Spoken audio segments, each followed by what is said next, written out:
The case of Melissa Caddick. Melissa Louise was born on April 21, 1971, to Barbara and Ted Grimley. Her father working for an insurance company and her mother working as a physiotherapist. Melissa's family was middle class and her parents were active in the Lions Club. Melissa was a quiet child who had difficulty studying but later developed an interest in fashion at an early age. After completing high school, she went on to study secretarial and business studies at Patrick's College in Sydney. Melissa initially worked as an administrator in the investment sector of the National Road Association. She had always been interested in finance. In 1992, after a stressful week, Melissa went out to unwind and have a drink. She ended up meeting a charming man at the bar, and they struck up a conversation. However, it became apparent that the man had ill intentions. He maxed out Melissa's credit cards and stole several valuable items from her home. When Melissa finally realized what had happened, she lost all her money. This experience taught her a big lesson. Sharing financial information and putting trust in wrong people can have serious consequences.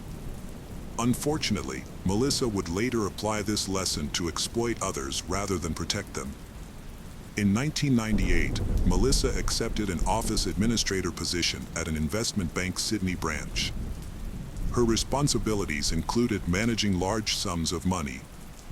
Although Melissa had previously experienced the bitterness of being cheated out of money by her ex-boyfriend, but she proved that she was no different from him. 6 months into her role, it was discovered that Melissa had falsified the manager's signature to embezzle $22,000 from the company. When the corporate headquarters became aware of her misconduct, she was allowed to resign voluntarily to avoid police involvement. Furthermore, they did not ask Melissa to return the money she had embezzled, as they considered the amount too small to make a big deal out of it. After a rough breakup with her ex-boyfriend, Melissa decides to focus on rebuilding her personal life. In April 2000, she married a British man named Tony Caddick. Melissa also takes time to lose weight and stay in shape, and she hired a personal trainer to teach her. And he introduced her to various clients, was a financial advisor who managed a currency and finance firm. He was looking for a new office manager, and Melissa saw an opportunity to excel. As their friendship grew, he offered her the role, and Melissa quickly proved herself in her new position. She was diligent and careful, making informed decisions about which risks to take and which to avoid. By 2002, Melissa had sufficient funds to invest $750,000 in the firm, gaining 25% ownership. Her success led to her being featured on the cover of Independent Financial Advisor magazine. Melissa warned investors in the magazine to be cautious of scams and financial pyramids. She advised them to thoroughly check the qualifications and ethics of their financial advisors before making any decisions. However, a year later, Melissa experienced a change of heart and sought to expand her own investments into real estate and the stock market. Melissa's employer had strict policies and refused to support her ambitions, leading to a significant disagreement. As a result, she left the company in 2004, regaining her $750,000 investment. This sudden change prompted Melissa and her husband, Tony, to move to England, a place he was familiar with before their move to Australia. By the summer of 2006, Melissa and Tony had established a comfortable lifestyle in Essex, a picturesque area northeast of London, thanks to Melissa's previous financial success. During this time, Tony qualified as a lawyer, landed a high-profile job. Then they welcomed the birth of their son, marking a joyful milestone in their life together.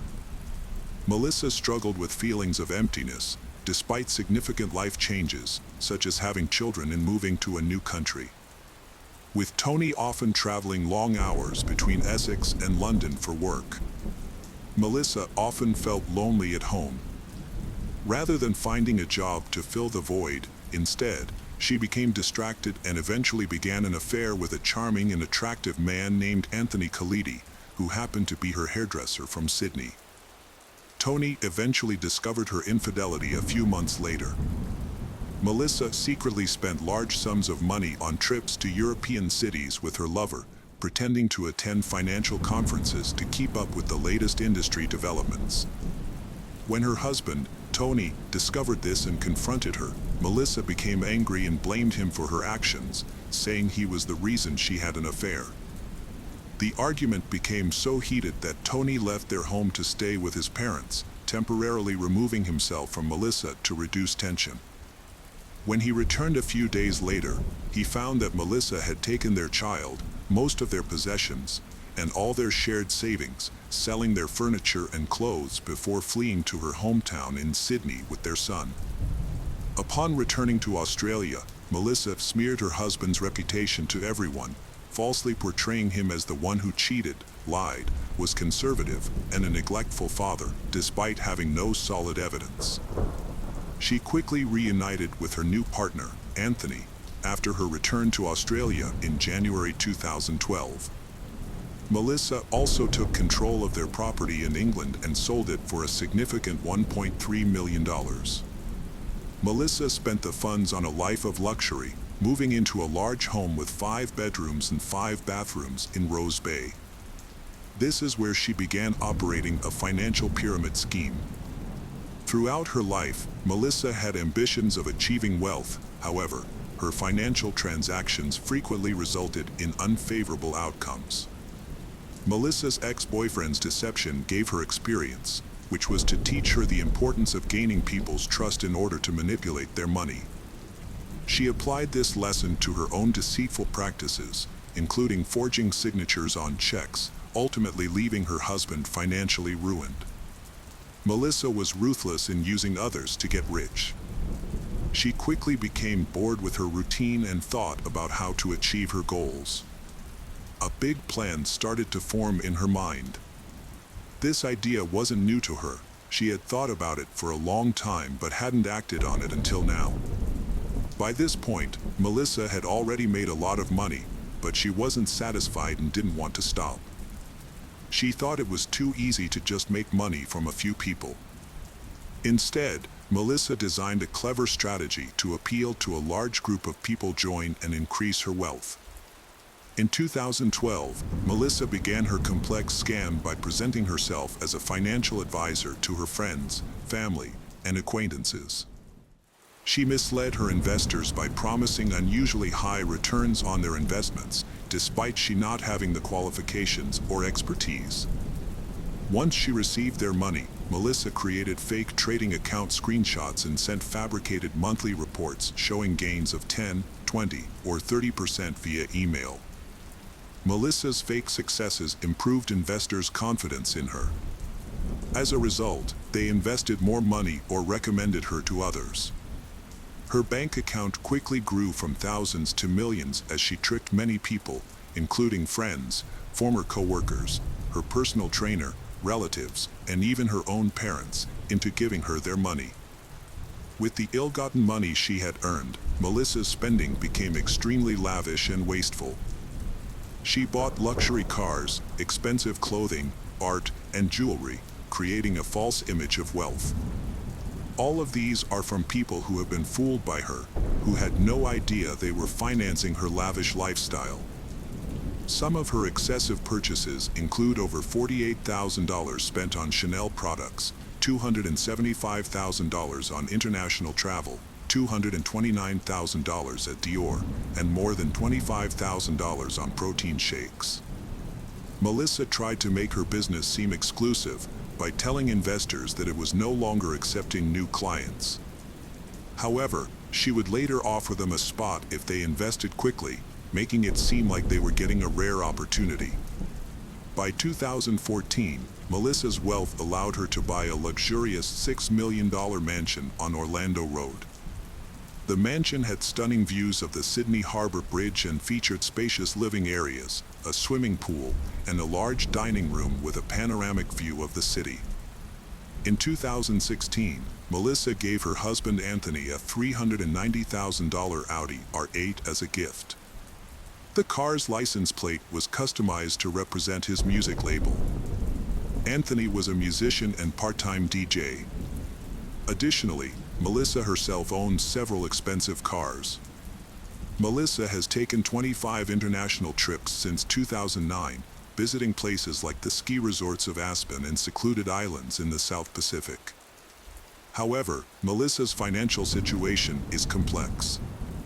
Melissa's parents sold the family home in southern Sydney and gave her the money to buy a penthouse in Edgecliff, but on the condition that they could live there for life. However, the penthouse was not jointly owned and was in Melissa's name only. Instead of using the funds to cover the penthouse expenses, she diverted the money for personal spending. One such purchase was a $590,000 diamond. Melissa made her fortune dishonestly and spent millions each year indulging in her extravagant lifestyle. She treated herself to stays at luxury resorts, traveled by private jet, and spared no expense in acquiring whatever she desired. For 8 years, Melissa's complex financial scam went no have difficulty. She ran a Ponzi scheme, using money from new investors to pay returns to those who invested earlier. Her deceitful actions ultimately earned her around 30 million Australian dollars. Melissa was aware that her actions couldn't last forever, but she chose to ignore this reality. Her fraudulent plan started to unravel in 2019 when the Australian Securities and Investments Commission, ASIC, received a tip that Melissa was working as a financial advisor without the required license. Initially, she was not investigated, but by June 2020, the situation had attracted the attention of investigators.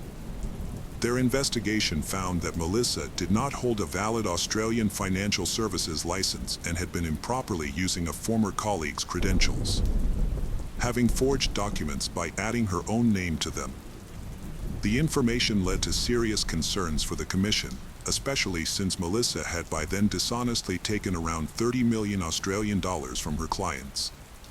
To investigate further, authorities closely monitored Melissa's activities for several months, carefully recording each transaction. Their thorough investigation eventually found solid evidence of her deceitful actions on November 10, 2020. This prompted the regulatory body to take swift action by freezing Melissa's assets and taking her passport. The next day, a search was conducted at Melissa's luxurious home, valued at over $6 million. When Melissa seemed extremely nervous, showing that she was well aware of the trouble she was in. Her lavish lifestyle is under threat because of serious charges, and she risks a lengthy prison sentence. After her assets were frozen and searched, Melissa disappeared without a trace early the next morning.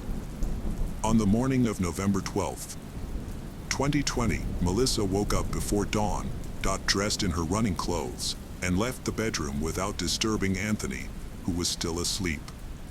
She put on her sneakers and headed to the front door. The soft sound of the door closing was heard by her 14-year-old son, marking the last time she was seen. Melissa went missing, and 30 hours later, Anthony reported her disappearance to the authorities at 11:30 a.m. The news of her disappearance led detectives to launch a thorough investigation.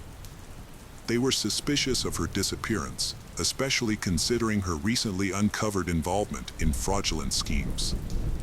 Authorities from the Australian Securities and Investments Commission, ASIC, were already investigating her for financial deception, and her sudden disappearance fueled their suspicions. As the days passed, family members grew increasingly worried. 1 week went by without any leads or word of her whereabouts, leaving her family in great distress and them to make public appeals, begging her to come forward or at least let them know she was safe. Melissa's actions had severe consequences, as she was accused of defrauding millions of dollars from influential individuals, including her friends and family. The investors she deceived were aware of how extravagantly she had spent their money. Since they knew where she lived, her disappearance created a puzzling mystery. People speculated that Melissa may have escaped to avoid arrest, or that one of the many investors she had defrauded, feeling angry and deceived, kidnapped her in revenge. Investigators began by analyzing Melissa's phone records and found no activity after she disappeared. They also discovered that she had left her essential belongings, including her phone and keys, at her home. Furthermore, her bank transactions stopped, prompting the officers to review local security footage from the day she vanished. However, they couldn't find Melissa in the footage, suggesting that she may have left the area in a private vehicle or been accompanied by someone. Another possibility was that Melissa stayed close by but remained hidden. But this theory was considered unlikely. As the search for Melissa continued, some people began to worry that she might have ended her own life by jumping off the cliffs near her home. However, her loved ones, including Anthony, refused to accept this theory. They believed that Melissa would never leave her young son behind, even if she was facing serious charges that might result in a relatively long prison sentence or a large fine. The authorities expanded their search to the entire Australian territory after seizing Melissa's travel documents and thereby preventing her from leaving the country legally. Melissa's sudden disappearance drew extensive media coverage in Australia and internationally. There were reported sightings in Brisbane, Melbourne, and Darwin. As her identity became known to millions, making it difficult for her to escape. Authorities expected that, given her circumstances, Melissa would eventually surrender herself. The case remained unresolved for 101 days, until a disturbing clue was found on the shore. On February 21, 2021, two people collecting litter on Bunda Beach in New South Wales noticed a grey sneaker from a distance. As they got closer, they found that the sneaker was still attached to a decomposed and discolored human foot, which was emitting a strong, foul smell. The sneaker had washed up on the beach just hours before it was discovered. Notably, the foot inside the sneaker matched the size and characteristics of Melissa's shoes. Forensic experts began verifying the identity through DNA analysis, while oceanographic scientists studied the Tasman Sea's coastal currents to determine how the foot ended up on Bunda Beach, over 250 miles from the Melissa household.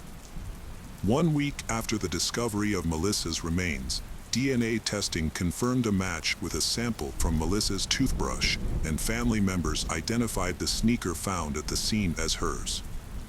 However, despite this evidence, there was still uncertainty about Melissa's fate, with many people speculating that she might be alive. They believed this was possible because Melissa was suspected of collaborating with her spouse and others to swindle investors out of their savings, and they claimed she was not the type of person to harm herself. This led to suspicions that Melissa may have had help faking her own disappearance to avoid punishment, or that someone else was involved in her vanishing. Melissa's life was rapidly falling apart.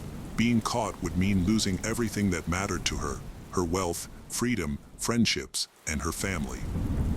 It's hard to imagine what she was thinking on that critical morning. However, experts were puzzled by the discovery of Melissa's badly decomposed foot, fueling speculation about the authenticity of the scene. Interestingly, Melissa had a connection to the beach, where she had spent many summer vacations as a child. This led some to suspect that she might have cut off her own foot and left it there as a red herring to mislead investigators. A theory that has sparked intense debate. Anthony claimed he was unaware his wife's financial activities were deceitful because he really thought their lavish lifestyle was from the legitimate money they earned. There were rumors that Melissa had borrowed money to invest in cryptocurrency with the intention of repaying her investors and then disappearing. She allegedly planned ways to avoid being detected. Since no new information or evidence came to light, Melissa Caddick was officially declared dead, and the process of dividing her property began. Anthony was dismayed to find that his $390,000 vehicle, along with other assets, was sold at an auction to partially compensate some of the investors who had been affected. The Dew Heights mansion was still legally owned by Melissa. Anthony claimed he needed money to care for Melissa's child because he had very little funds in his bank account, only $19.95. In May 2022, a federal court ordered Anthony to leave the mansion, and by October, the property was put up for sale. Later, Melissa's collection of luxury items, including designer clothes, art, jewelry, and other high-end goods, was sold. The sale proceeds are used to partially repay investors who lost money. Some had invested their entire retirement savings, while others had sold their businesses, hoping to achieve the wealth Melissa had promised. The case of Nicole Hutchings. Nicole Hutchings, known as Nikki to her family and friends, was born on June 15, 1983, in San Francisco, California. Although her biological father was no longer in the picture, her stepfather, James Hutchings, stepped in and formed a deep bond with her, like that of a natural father and daughter. From an early age, James cared for Nicole as if she were his own child, earning the affectionate nickname Dad from her. Over time, the family grew with the addition of two more children, Amanda and Timothy. After James left the Marine Corps in 1987, he and his wife Robin decided to raise their family in a quieter environment. They moved to Bend, Oregon, where Nicole saw her first snowfall. The Hutchings family settling into a quaint 3-bedroom, 2-bathroom house on the edge of the Deschutes River. The river flowed right into their backyard, providing endless fishing opportunities. Nicole's parents once took her to Drake Park, a popular green space in the city known for its year-round events like musical evenings and outdoor movie screenings. It was also a perfect place for peaceful walks in nature. When Nicole saw duck sculptures for the first time and was still learning to speak, she lovingly called her grandfather Grandpa Duck. As she grew older, the park remained dear to her and continued to be her favorite spot in the city. Eager to learn, Nicole was excited about gaining new knowledge. She also loved hiking, crafting, and writing poems. She attended Mountain View Middle School, where she was popular among her peers, although her bluntness sometimes led to conflicts. One major incident resulted in her expulsion. Nicole completed her schooling in 2004 and returned home. The Hutchings family valued their time together at home. By then, they had moved to a 3-bedroom, 2-bathroom house, just a 15-minute drive from their old place, in a busier suburban area at the end of a cul-de-sac. The Hutchings home provided stunning views of the mountains, especially as Halloween, also known as All Saints' Day, drew near. The children in Bend, like those across the United States, loved dressing up for trick-or-treating. Almost every house was decorated, and residents enthusiastically prepared candy to welcome costumed kids at their doors. By now, the Hutchings children had grown older and were more interested in parties and celebrations than trick-or-treating. Nicole was 21, Amanda was 17, and Timothy had just turned 13. On the evening of Sunday, October 31, 2004, Amanda was getting ready for her shift at a nearby department store, planning to finish around 8 p.m. Since she didn't have a driver's license, she relied on her parents or Nicole for a ride home. Although the store was close by, Amanda was reluctant to walk home alone after dark, especially on Halloween, so she asked Nicole to pick her up. However, Nicole planned to stay home handing out candy. Their dad, James, who worked as a bus driver, offered to pick Amanda up, prioritizing her safety. Before Amanda left, Nicole, with a serious expression, mentioned she wanted to discuss something important with Amanda when she returned. The day began normally, with Robin and Nicole happily handing out candy to visiting children. After James came home and had dinner, he went out to pick up Amanda and run some errands. By 10 p.m., when the doorbell rang again, it seemed too late for young visitors. With Robin busy, Nicole answered the door and was pleasantly surprised to find several of her friends. They were on their way to a nearby Halloween party at a friend's house and wanted Nicole to join them. Nicole was excited to join the holiday festivities. She told her mother about her plans to spend the evening with friends. Robin, comfortable with her daughter's independence, trusted Nicole's responsible nature. She wished her a great time and let her go to the celebration without worry. Little did she know, this farewell would be the last time she saw Nicole's joyful smile. The celebration was filled with both familiar and unfamiliar faces, all apparently enjoying the festivities. Nicole came in her everyday clothes because she didn't have time to dress up. The atmosphere was lively with loud music, and the attendees were involved in typical youthful activities, drinking, dancing, and celebrating until the early hours of November 1st. As the excitement of the mysterious night faded and life returned to its usual pace, the Hutchings family started their day with their regular morning routines. During this time, James noticed that Nicole was missing. Her bedroom was empty. He had come home the night before with Amanda and assumed Nicole was asleep.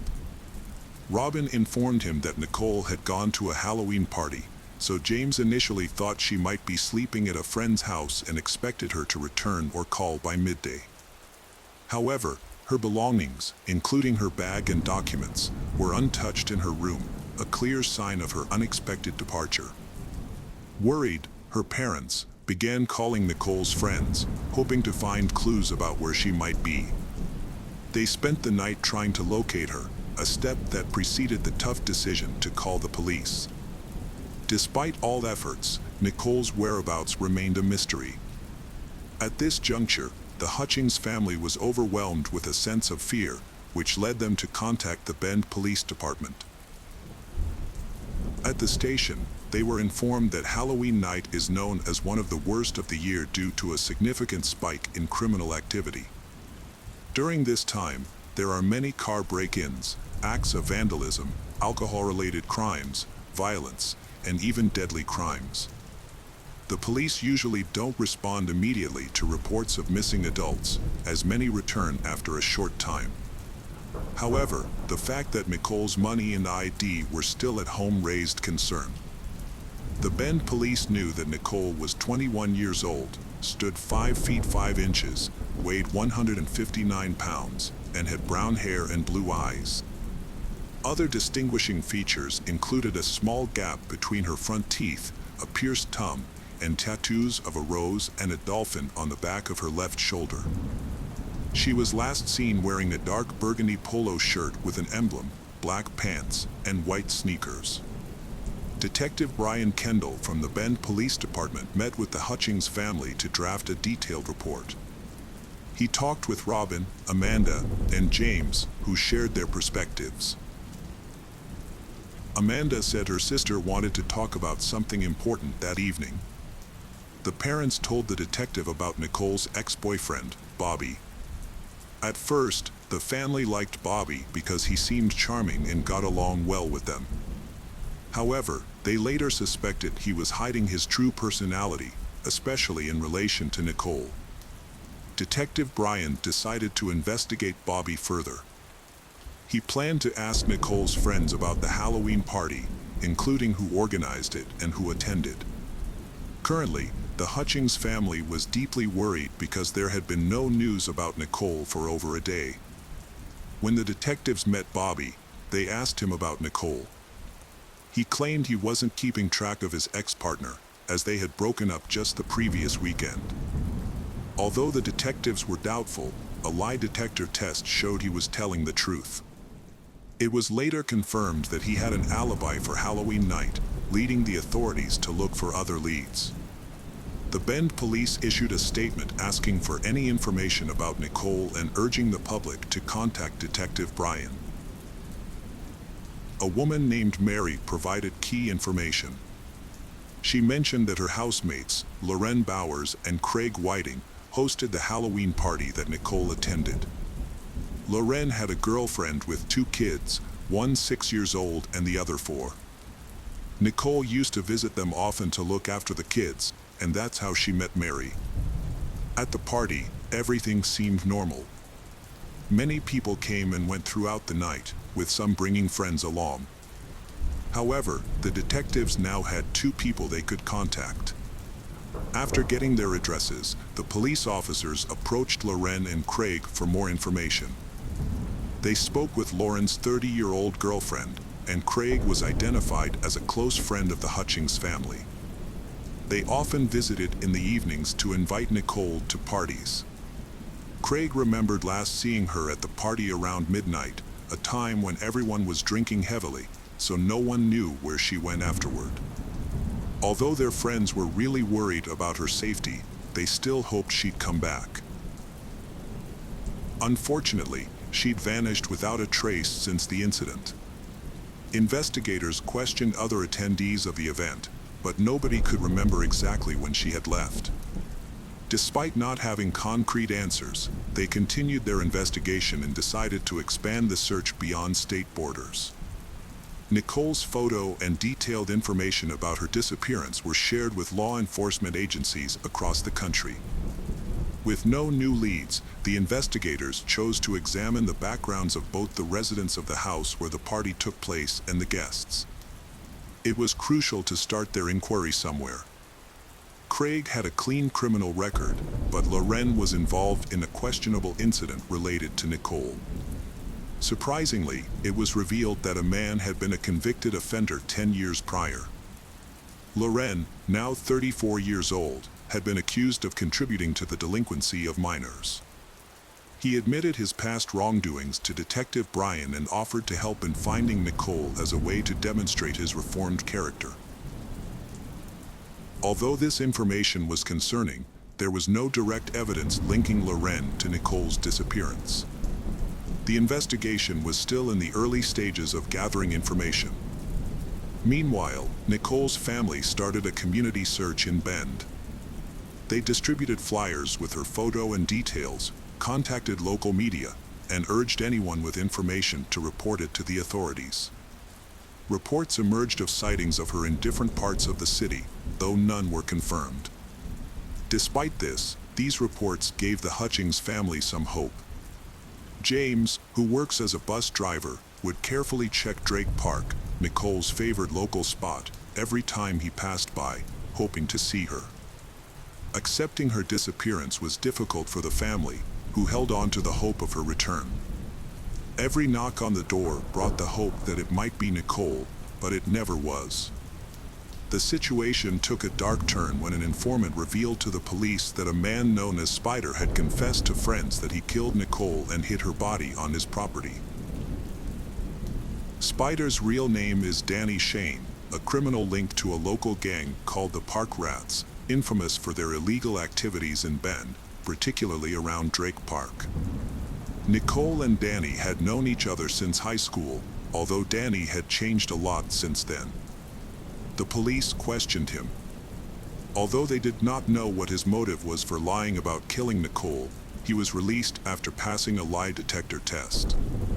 Continue the investigation. The investigators monitored Nicole's financial and digital footprints, like her credit card, bank account, and cell phone. After months of effort, they detected activity on one of Nicole's cards, sparking a glimmer of hope that she might be alive. However, this hope quickly faded when Nicole's mother, Robin, revealed that she had been using her daughter's credit card.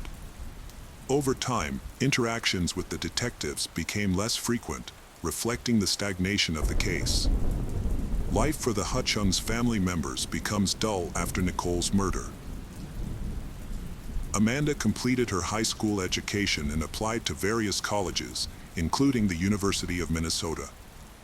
She awaited acceptance letters, but her college aspirations seemed trivial after her sister went missing. Eventually, she received news that she had been accepted to the University of Minnesota with a full scholarship. Although this news was joyful, she felt she couldn't leave her family during such a difficult time. The story of Nicole Hutchins' disappearance was fully uncovered only after 3 long years. It became clear that someone was hiding crucial information, fully aware of the events that had occurred, but lacking the courage to speak the truth. In March 2007, a woman named Jenny came to the Bend police station to speak with the detective in charge of investigating Nicole's murder. Jenny, who was once in a relationship with Lauren and had 2 children with him, was motivated by their tumultuous history and breakup to reveal what she knew. As an old acquaintance of Nicole, Jenny was initially interviewed after Nicole disappeared, but she lied to protect herself. Later, she disclosed that Loren, her ex, had confessed to killing Nicole, although there was no physical evidence or remains to support his claim at that time. The detectives came up with a plan, getting Jenny to secretly record a conversation with Loren using a hidden microphone to question him about Nicole. They arranged the meeting in a park where Jenny, under a lot of pressure, asked about Nicole's fate. Loren, initially suspicious, eventually confessed to Jenny. Because of Jenny's previous silence, he justified his actions by claiming that Nicole was a threat to their relationship and that he couldn't risk going back to jail. She eventually gets a confession out of him. Loren was arrested on March 12 to help protect Jenny from potential consequences. Further investigations revealed that Loren had 2 previous convictions for sexual assault, leading to a 2-year prison sentence. His victims were between the ages of 13 and 16. After his release in 1997, Loren briefly violated his parole and was later convicted for unlawful possession of a firearm, theft, and giving false information to police during arrest. Loren emotionally denied any role in Nicole's disappearance, accusing his friend Craig of setting him up. This accusation was later confirmed to be true. Craig, a close family friend of the Hutchings who had lived with them for a while, came to pick up Nicole on that Halloween evening. He takes a deep breath and reveals that Loren asked him to help kill Nicole. Craig explained that Nicole had been spreading rumors about Loren, accusing him of inappropriately touching one of the children she babysat. If these rumors became public, Loren would end up back in prison. Nicole learned from the children that Loren had acted inappropriately, including taking a nude photo of one child. This was a grave allegation with potentially serious repercussions. Nicole then informed the child's mother about the situation and filed a formal complaint with the Oregon Department of Human Services. Facing the possibility of returning to prison, Loren decided to take drastic measures. How did Craig fit into all of this? It turned out that Craig had a disturbing childhood experience that deeply affected his mind. When he was 11, his mother's partner beat her to death and hid her body in the basement under their trailer, where they lived next to the decomposing remains for several weeks. This probably left a mark on Craig's life forever. Nevertheless, he justified his actions regarding Nicole by claiming that Loren was like a brother to him. If a brother asked for help, he felt compelled to do everything for him. After a few days, Craig finally agreed to show the detectives where Nicole's body was buried. By doing this, he avoided the death penalty, but he showed no remorse or compassion. The location was deep in a forest, about 20 miles from the Halloween party. Craig led the police to a spot among the trees where he claimed Nicole had died. In a shallow grave, officers discovered what they believed to be the remains of Nicole.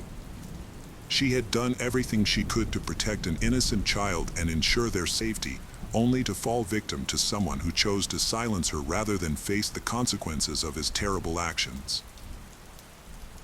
According to Craig's testimony, already in October 2004, Loren, along with his best friend Craig, came up with a plan to get rid of Nicole. To execute their plan, they organized a large Halloween party right before the incident. They traveled to a remote location and dug a shallow grave about 3 feet deep. On Halloween, Craig lured Nicole away from her home and brought her to the party. They drugged her drink with a painkiller, leaving her barely able to stand or move. Completely incapacitated, her friends put her in a car with Loren driving and took her to the planned burial site. Nicole, weak and vulnerable, was led to a temporary burial site.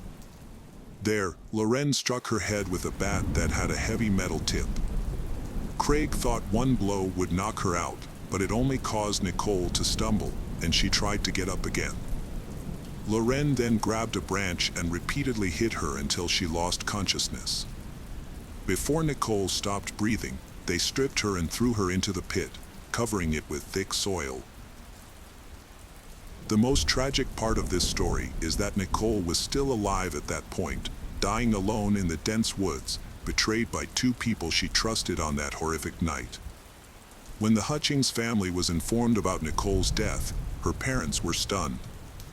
Craig, whom they had welcomed into their home, and Loren, a friend of Nicole, shocked them with their actions. James will never forget the moment he identified his daughter's dolphin emblem at the coroner's office. He expressed his desire to personally confront the culprits. However, legal restrictions made it impossible. Years passed before Loren and Craig admitted their guilt for the brutal attack, each receiving a life sentence without the possibility of parole. The tragic story of Nicole Hutchings serves as a haunting reminder of the fragility of trust and the devastating consequences of betrayal. As her family navigated the painful aftermath of her disappearance, they uncovered a chilling narrative of deceit and violence that forever altered their lives. Nicole's legacy now stands as a testament to the importance of speaking out against wrongdoing, ensuring that her courageous act of protecting the innocent is never forgotten. The case of Magwad family. The Magwad family consisted of parents Cruz and Lila, and their teenage children, 16-year-old Louis and 18-year-old Gwen. Louis Magwad, the youngest member of the family, was known for his charisma. Despite his calm nature, he had an incredible energy about him. People often sharing their deepest feelings with Louis because he radiated warmth and understanding that made others feel comfortable opening up. He was accepting, inquisitive, and creative, enjoying activities like playing guitar, reading, and drawing. After finishing high school, Louis hoped to study law. Gwen, the older sister, was known for her hardworking and lively nature. From a young age, she had climbed through all the ranks of the Scout movement, racking up an impressive collection of badges for her achievements. During her final years of high school, Gwen took pre-med classes at a nearby university, aiming to pursue a career in the medical field. In her free time, she devoted herself to volunteering, always ready to help those in need. At a mutual friend's party, Gwen met Janice, who worked as a nanny. During the event, Janice was busy taking care of children. Gwen was surprised to learn that someone her age was already working. As they became friends, Gwen asked Janice how she became a nanny. Janice revealed that her parents had abandoned her on a cargo ship, where she was later found by a kind stranger. This kind-hearted person tried to find Janice's family by posting her information and photo on social media and the internet, but no one claimed her.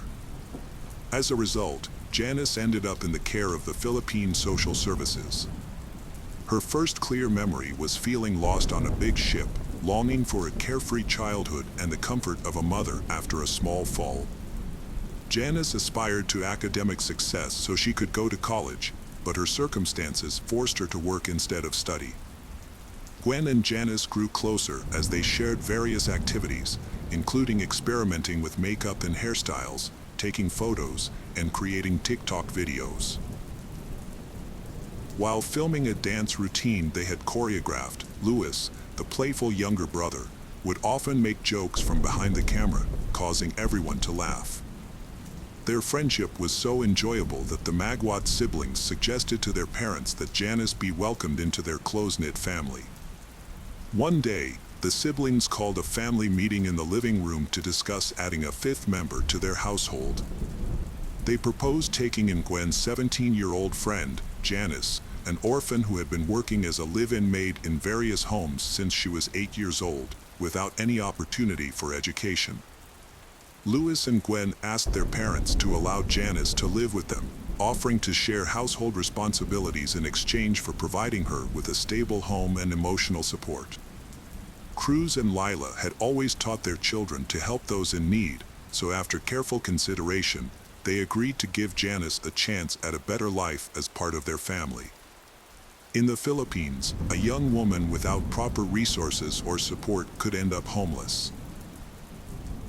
The Magwad family, deeply religious, saw their ability to help others as a blessing from God. They welcomed Janice into their family through a formal adoption process, completing all necessary legal procedures. Mr. Magwad worked as an elementary school teacher and was highly respected by his colleagues. His wife, Lila, was the principal at the same school. Although their income was modest, they were considered wealthy in their community because they owned land and could provide for their children financially. Gwen and Lewis's parents were very strict and responsible. They avoided spoiling their children with expensive gifts and did not give them too much freedom. Each family member was given specific tasks to do around the house and was expected to help with household chores. The children were also expected to do well in school, attend church on Sundays, and be supportive of each other. Despite their parents' tough approach, Gwen and Lewis truly admired and appreciated their parents' caring and loving nature. The Magwad family's decision to adopt Janice highlighted their close and supportive relationship. After the adoption, Janice moved into Lewis's old room, and he began sleeping on the living room sofa. The family welcomed Janice with open arms, making her feel like one of their own. They took care of her basic needs and enrolled her in school, so she no longer had to worry about supporting herself. This was the first time Janice could focus on being young and exploring her future aspirations. The adoption strengthened the bond between the siblings. They continued to enjoy activities together, such as photography sessions and family vacations, and returned from their breaks feeling refreshed. However, the transition wasn't without its difficulties. Many adoptive parents face challenges when adopting a new child to the family. The child has to get used to a new environment, learn new rules, and develop trust, which takes time. Fortunately, the Magwads benefited from Cruz and Lila's education, patience, and ability to relate to their children. The incident occurred a few months after Janice joined the Magwad household, which had a small pig farm. After selling a piglet, Cruz had $1,200 left over, which he kept in a container in the living room for emergencies. However, when Cruz's elderly parents were hospitalized that month and he needed money for medical expenses, he checked the container and found it was completely empty. Each member of the household strongly denied taking the money. Since the Magwads were not very rich, they conducted a thorough search of their home to find the missing funds. After hours of searching, one of the siblings found a hidden compartment in Janice's backpack. Janice was overwhelmed and confessed to taking the money, revealing that she had hidden the $200 in a secret pouch she had made in her bag. She had trouble explaining why she did it and started crying. Cruz was not angry, just confused. Janice was afraid of being punished and possibly kicked out for breaking the trust of the Magwads family. However, the Magwads family understood that Janice had a very different childhood compared to Gwen and Lewis. They knew that Janice had often had to fend for herself, and as a result, it wasn't uncommon for children from orphanages to struggle with stealing when they first joined a new household. This behavior often comes from a deep-seated need to survive, a fear of being abandoned and left with nothing. This causes people to stockpile resources for the future. The Magwad family felt disappointed, but they didn't think the situation was extremely serious. To them, it was similar to times when their own child made mistakes. Now that Janice was a part of their family, they would not abandon her. They tried to reassure her, making it clear that she didn't have to worry about her future because she was a valued member of their household. After this upsetting event, the family grew closer and more united. When school shifted online, Gwen helped Janice with her studies.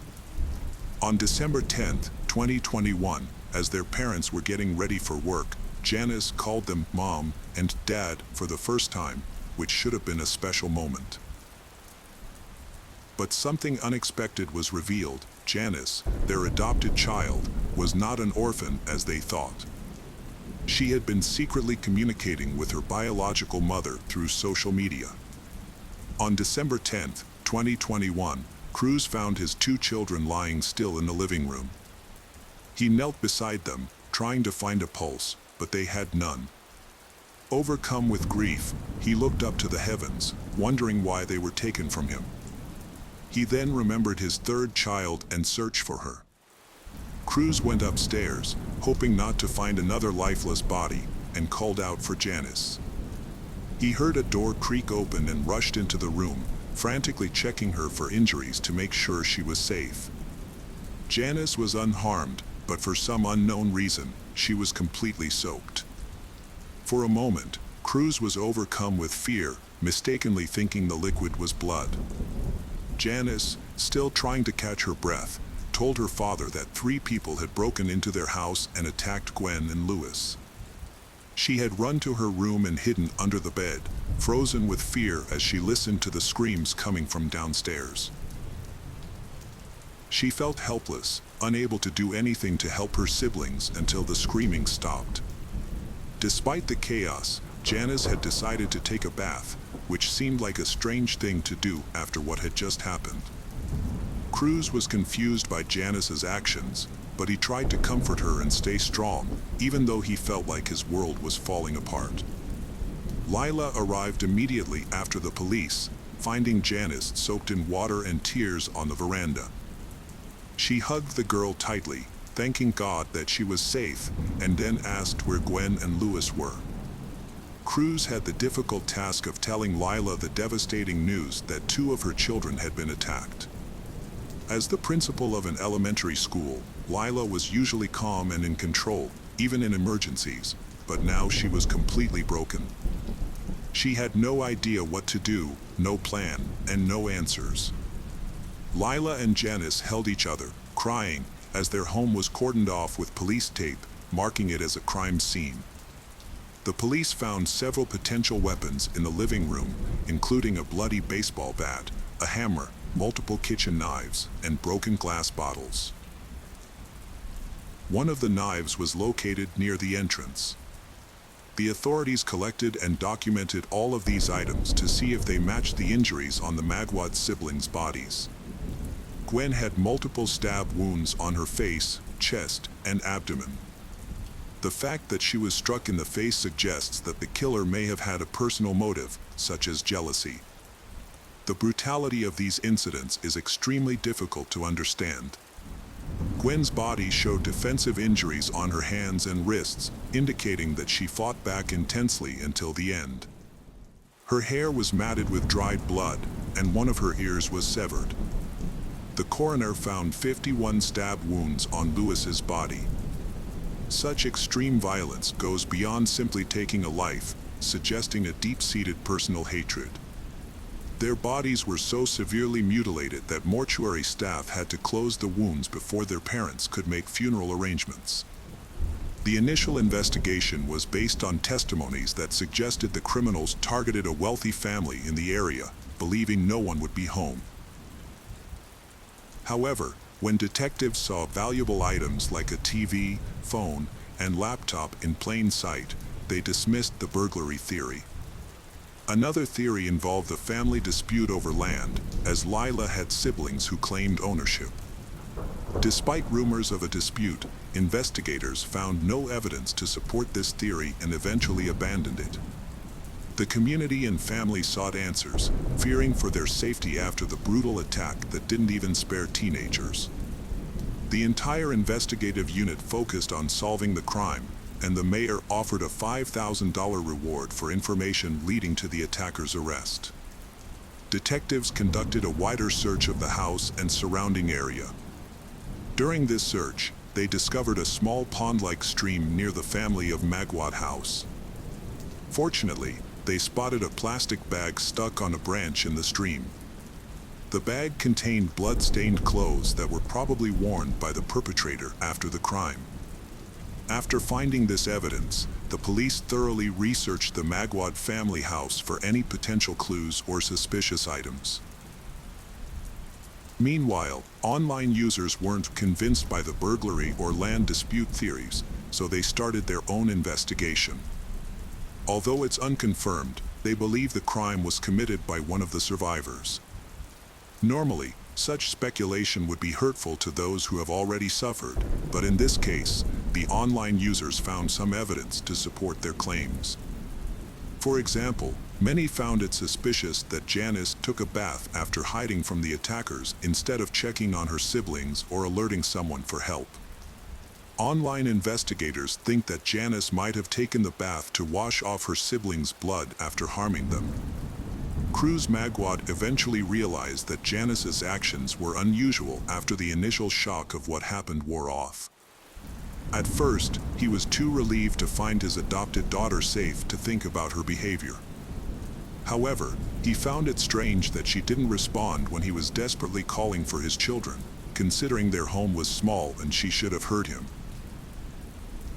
She only appeared after Cruz found the bodies of Gwen and Lewis, which raised even more suspicions. The inconsistencies in Janice's account raised doubts about her. Her claim that the attackers thoroughly searched her room without finding her seemed implausible. Blood droplets found in her room, which she attributed to the killers, added to the suspicion. The timeline of events also raised questions. Janice messaged her family group at 2:48 p.m., nearly an hour after her siblings' estimated time of death at 2 p.m. This delay in seeking help, coupled with her use of fun emojis in a social media post during a supposedly traumatic situation, seemed at odds with the behavior expected from someone in genuine distress. Amid this period, Lila was utterly devastated as detectives proceeded with their scrutiny. She grieved profoundly for her lost offspring. As her sorrow momentarily subsided, she found herself simply curling up, lying in wait for the grief and the sharp sting of loss to overwhelm her anew. Seeking a diversion, Lila began tidying the home, initiating with Janice's chamber. During this task, she encountered an ID card unfamiliar to her within their home. Swiftly delivering it to the authorities, the ID was that of a 17-year-old male known primarily by the moniker Marlon, whose actual name was withheld. Lila had no acquaintance with Marlon, nor had she ever encountered him. Yet, neighbors witnessed the youth en route to the Magwad family residence on the day in question. A shopkeeper also recognized him, providing directions to Cruz and Lila's abode. Additionally, a motorcyclist reported transporting Marlon to the location on the day the tragedy struck. This discovery marked a significant breakthrough in the investigation, prompting the question of how Marlon's ID found its way into Janice's quarters. When officials called Janice in for questioning, they didn't expect her to be able to explain the presence of the ID of Marlon in her room. However, Janice calmly acknowledged knowing the boy and then, through tears, admitted her involvement in the tragic death of her siblings. Due to her status as a minor, Janice's confession wasn't made public, which left some ambiguity about the extent of her involvement in the tragic events. It's known that Marlon, who worked at a church handling maintenance for services, had some kind of relationship with Janice, although media reports didn't detail the nature of their connection or how they came to know each other. The police discovered a photo on Janice's social media with another young man, which led to an investigation. This young man, presumably her boyfriend, had seen Janice's online plea for help and tried to contact her that day.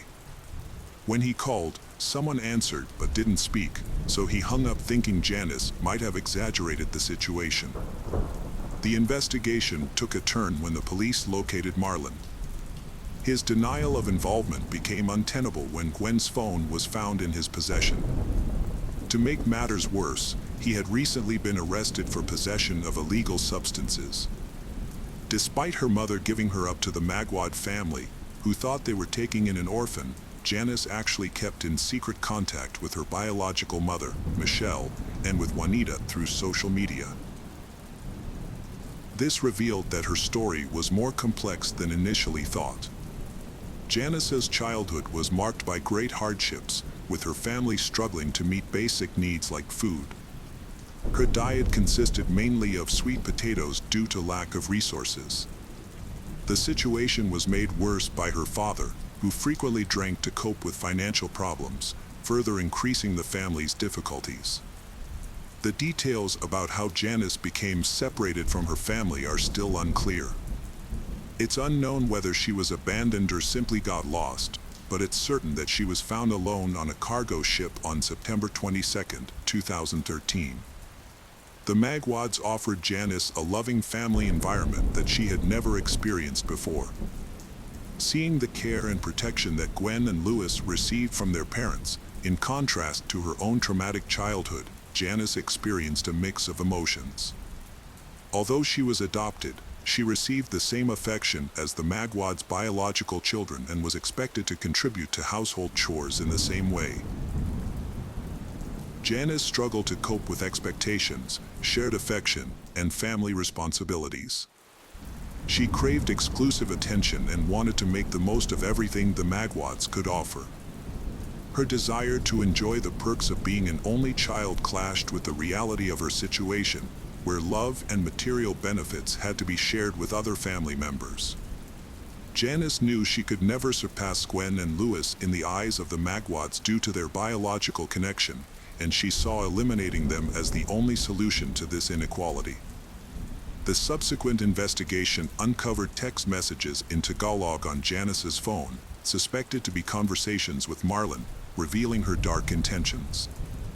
In these messages, she expressed the desire to end the lives of 7 people without naming them and believed that God would forgive her for her actions if she repented. 6 days after the attack, on December 16th, authorities arrested Janice and Marlon. Due to their young age, they were treated as juvenile offenders and not placed in regular prisons. In separate trials, each received a 10-year sentence for assaulting Gwen and an additional 22 years for murdering 16-year-old Lewis. The relatively lenient sentences, given because of their age, caused public outrage and strong disapproval from the Magwad parents. Seeking justice, Cruz and Lila appealed to the media and national officials, calling for a review of the court decisions. During an emotional interview, Lila initially expressed her willingness to forgive Janice, believing her terrible actions were a result of her disadvantaged upbringing and limited opportunities. However, everything changed when Lila met Janice face-to-face while she was in custody. As Lila looked into the eyes of the girl she had once considered her own, she hoped to see signs of remorse or inner conflict. Instead, she was met with a cold, detached stare filled with resentment and devoid of empathy or regret. This shocking encounter forced Lila to withdraw her offer of forgiveness, realizing that the girl they had once welcomed as a blessing had actually brought them an unimaginable nightmare. The case of Nikita Bergenstrom. Nikita Bergenstrom, born on June 13, 1965, in Pori, Finland, had a difficult childhood. His mother found it hard to manage his behavior, particularly at school where he was known to be a bully. He had a very hot temper, and he clashed often with those around him. By the time Nikita reached young adulthood, he was already encountering problems with the law. This included confrontations with the police and a prison sentence at just 19 years old. It was during this period that Nikita met 17-year-old Marita Radulami. Marita also had a miserable life. The two of them committed crimes together, breaking into houses and stealing from stores in Finland, Sweden, and Denmark. The couple's dynamic was tumultuous, with Marita describing Nikita as controlling and violent. After serving time, 22-year-old Nikita was released from a prison in Turku, Finland, on May 1, 1988. Marita had been eagerly awaiting his release, and the couple soon set their sights on traveling to the Mediterranean, a long-held dream of Nikita's. Before they set off on their adventure, the couple took 2 Angora rabbits with them, which Marita was particularly fond of and took special care to keep safe while traveling. On July 3rd, they arrived in Amal, Sweden, near the Finnish border. During the evening, Nikita committed a burglary and stole a shotgun from a house, planning to use it for an armed robbery. After the burglary, they broke into another nearby home and were later seen escaping the scene on a bicycle they had stolen from the homeowner. Stan Nielsen, 40 years old, the father of the family had his house broken into, and his 15-year-old son, Frederick, chased Nikita into a nearby cemetery after he stole their bicycle. When Stan demanded that Nikita return the bicycle, Nikita refused. Instead, he pulled out a shotgun he had stolen moments earlier and pointed it at Stan. With the shotgun aimed at Stan, Nikita pulled the trigger. And Stan fell to the ground, dying instantly from a single gunshot wound. Frederick, standing beside his father, cried out in horror alongside Marita and begged Nikita not to fire again. However, Nikita disregarded their pleas and fired the shotgun a second time, killing Frederick instantly. Then, Ewer, Stan's wife and Frederick's mother, set out to find the pair. She came across an old car that Nikita and Marita had stolen and were now using as shelter. Ewer approached the car and tapped on the window. Nikita responded violently, grabbing Ewer and killing her with a knife. The exact manner of Ewer's death, whether stabbed or having her throat slit, remains unclear due to conflicting sources. An 11-year-old boy, who was camping in the backyard with his friend, was the only family member to survive the attack, remaining unaware of the horror that unfolded just a short distance away. After committing the murders, Marita and Nikita fled the scene. Their getaway car eventually broke down, leading them to steal a replacement vehicle. Marita was determined to keep the rabbits they had with them as they continued their escape. They discarded the shotgun used in the crime and the clothes they were wearing.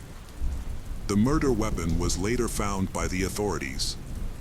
As news of the crime spread rapidly across the country, local law enforcement urged anyone with information to come forward and report. Marita felt overwhelmed and expressed her desire to return home to Nikita, but he threatened to harm her rabbits and then herself if she refused to follow his orders. However, it's reported that the trail of rabbit droppings left at each abandoned vehicle the couple used played a significant role in their identification. Because the authorities knew about Marita and Nikita, so they was eventually charged. Their photos were subsequently distributed nationwide. Marita and Nikita managed to evade capture for about a week by sneaking past roadblocks and police patrols. Eventually, they were caught in Denmark, just over a week after the murders took place. During their trial, Nikita refused to confess, but Marita provided a full confession and ultimately incriminated herself. Both Marita and Nikita shifted the blame to each other, but the court found Marita's account to be more credible. A psychiatric evaluation initially deemed Marita and Nikita fit to stand trial. However, a forensic psychiatrist later diagnosed Nikita with an antisocial and narcissistic personality disorder. This condition led to uncontrolled outbursts of aggression and a lack of empathy for others. Notably, this is not the first time Nikita has been in trouble with the law. It was actually his 12th. As a result, Nikita received a life sentence for the 3 murders, with the possibility of parole. In contrast, his accomplice, Marita, was given a 2-year sentence for her role in assault, battery, and theft. She only served 1 year of her sentence before being released. Upon her release from jail, she relocated to a different town and changed her name, starting her life anew. Meanwhile, Nikita was transferred to Finland to serve the remainder of his sentence. Over the years, he has made many escapes in 1991, 1994, 2002, and 2004. In 1994, Nikita took a teacher hostage, and in 2002, he was aided by his wife. Following his recapture, Nikita tried to end his life. He also briefly escaped in 2006, evading capture for 2 days before being caught in Helsinki. Despite his repeated attempts to escape, but Nikita was eventually granted parole in February 2008 after spending 19 years behind bars. That same year, he underwent a name change, shifting from his birth name of Juha Valiaka to Nikita Fokentin. He would go on to change his name one more time in 2013, adopting the surname Bergenström and becoming Nikita Bergenström. It was 2 months after his release, Nikita was arrested again for violating his parole terms. The reasons behind his rearrest included drunk driving, operating a vehicle without a license, and running a taxi service without a license. He later was released in February 2009. After 2009, Nikita's life became unstable of a blur, as he apparently repeatedly found himself in and out of prison due to various minor offenses. In 2011, he managed to escape from prison once more. 3 years later, in 2014, Nikita was allegedly involved in a violent fight with 2 inmates who were possibly instructed or bribed by a prison guard. However, an investigation did not find sufficient evidence to confirm this. Nikita continued his pattern of escape and rearrest. He fled prison again in 2015 and resurfaced in 2018, receiving an 80-day prison sentence for drunk driving. Currently, his exact location remains unknown, but it appears Nikita is no longer incarcerated. Nikita's past is filled with petty crimes, but what drove him to commit 3 murders in one night remains unclear. The severity of his crimes on July 3, 1988, is particularly disturbing. The case of Diamond Bradley. Diamond Bradley was born on March 21, 2001, in Clarksville, Tennessee. She has an older brother named Quan, who was 3 years her senior. After her parents, Doris and Philip, separated, forcing Doris to find a quieter and safer environment for her children, away from the hustle and bustle of the city. She moved her children, including Diamond's sibling Quan, to Spring Valley, Illinois, a small town where relatives are also there. This allowed Diamond and Quan to grow up with their cousins. Spring Valley is a small town located along the Illinois River with a population that was around 5,000 in 2002. Unlike larger towns, Spring Valley has no big shopping malls or tall buildings, but everyone there is very close-knit, relying on each other's support. Doris worked as a cook at a local nursing home for over 15 years, allowing her to provide for her children as they grew up. As Doris's busy schedule sometimes kept her away, her son Quan took on a significant role in caring for his younger sister, Diamond. He took on the roles of a guardian, mentor, and protective older brother, establishing a deep and enduring bond with her. Diamond also spent a lot of time with her cousin Giovanna, who looked so much like her that many people thought they were twins. Doris later had 2 more children, a girl named Malia and a boy named Quentin. Spring Valley was an ideal place to raise a family, but it had limited activities for teenagers. As a young girl at the time, Diamond enjoyed singing, dancing, playing with her siblings, and taking photos. But as social media and smartphones became increasingly popular, Diamond began spending more time online. She gradually began seeking out online friends and connections for social interaction and entertainment purposes. By the time she was 13 years old in 2014, Diamond started actively posting a variety of content on her social media page. Diamond shared her personal life on social media, including her relationships and social engagements. She was especially close to her family, particularly her mother, and often expressed her love and affection for them online. As she entered adulthood, she used social media to seek advice or simply express her thoughts and feelings. She was not immune to the typical struggles of adolescence, sometimes finding it necessary to confide in others or experiencing overwhelming distrust. Although Diamond's family members, including Doris, interacted with her social media posts, she longed for attention and engagement from her peers. Since she had few friends in Spring Valley, her interest in boys started to grow, and she used social media as a digital diary to express her thoughts and feelings. She frequently posted updates, sometimes multiple times a day, allowing others to follow her life and thoughts.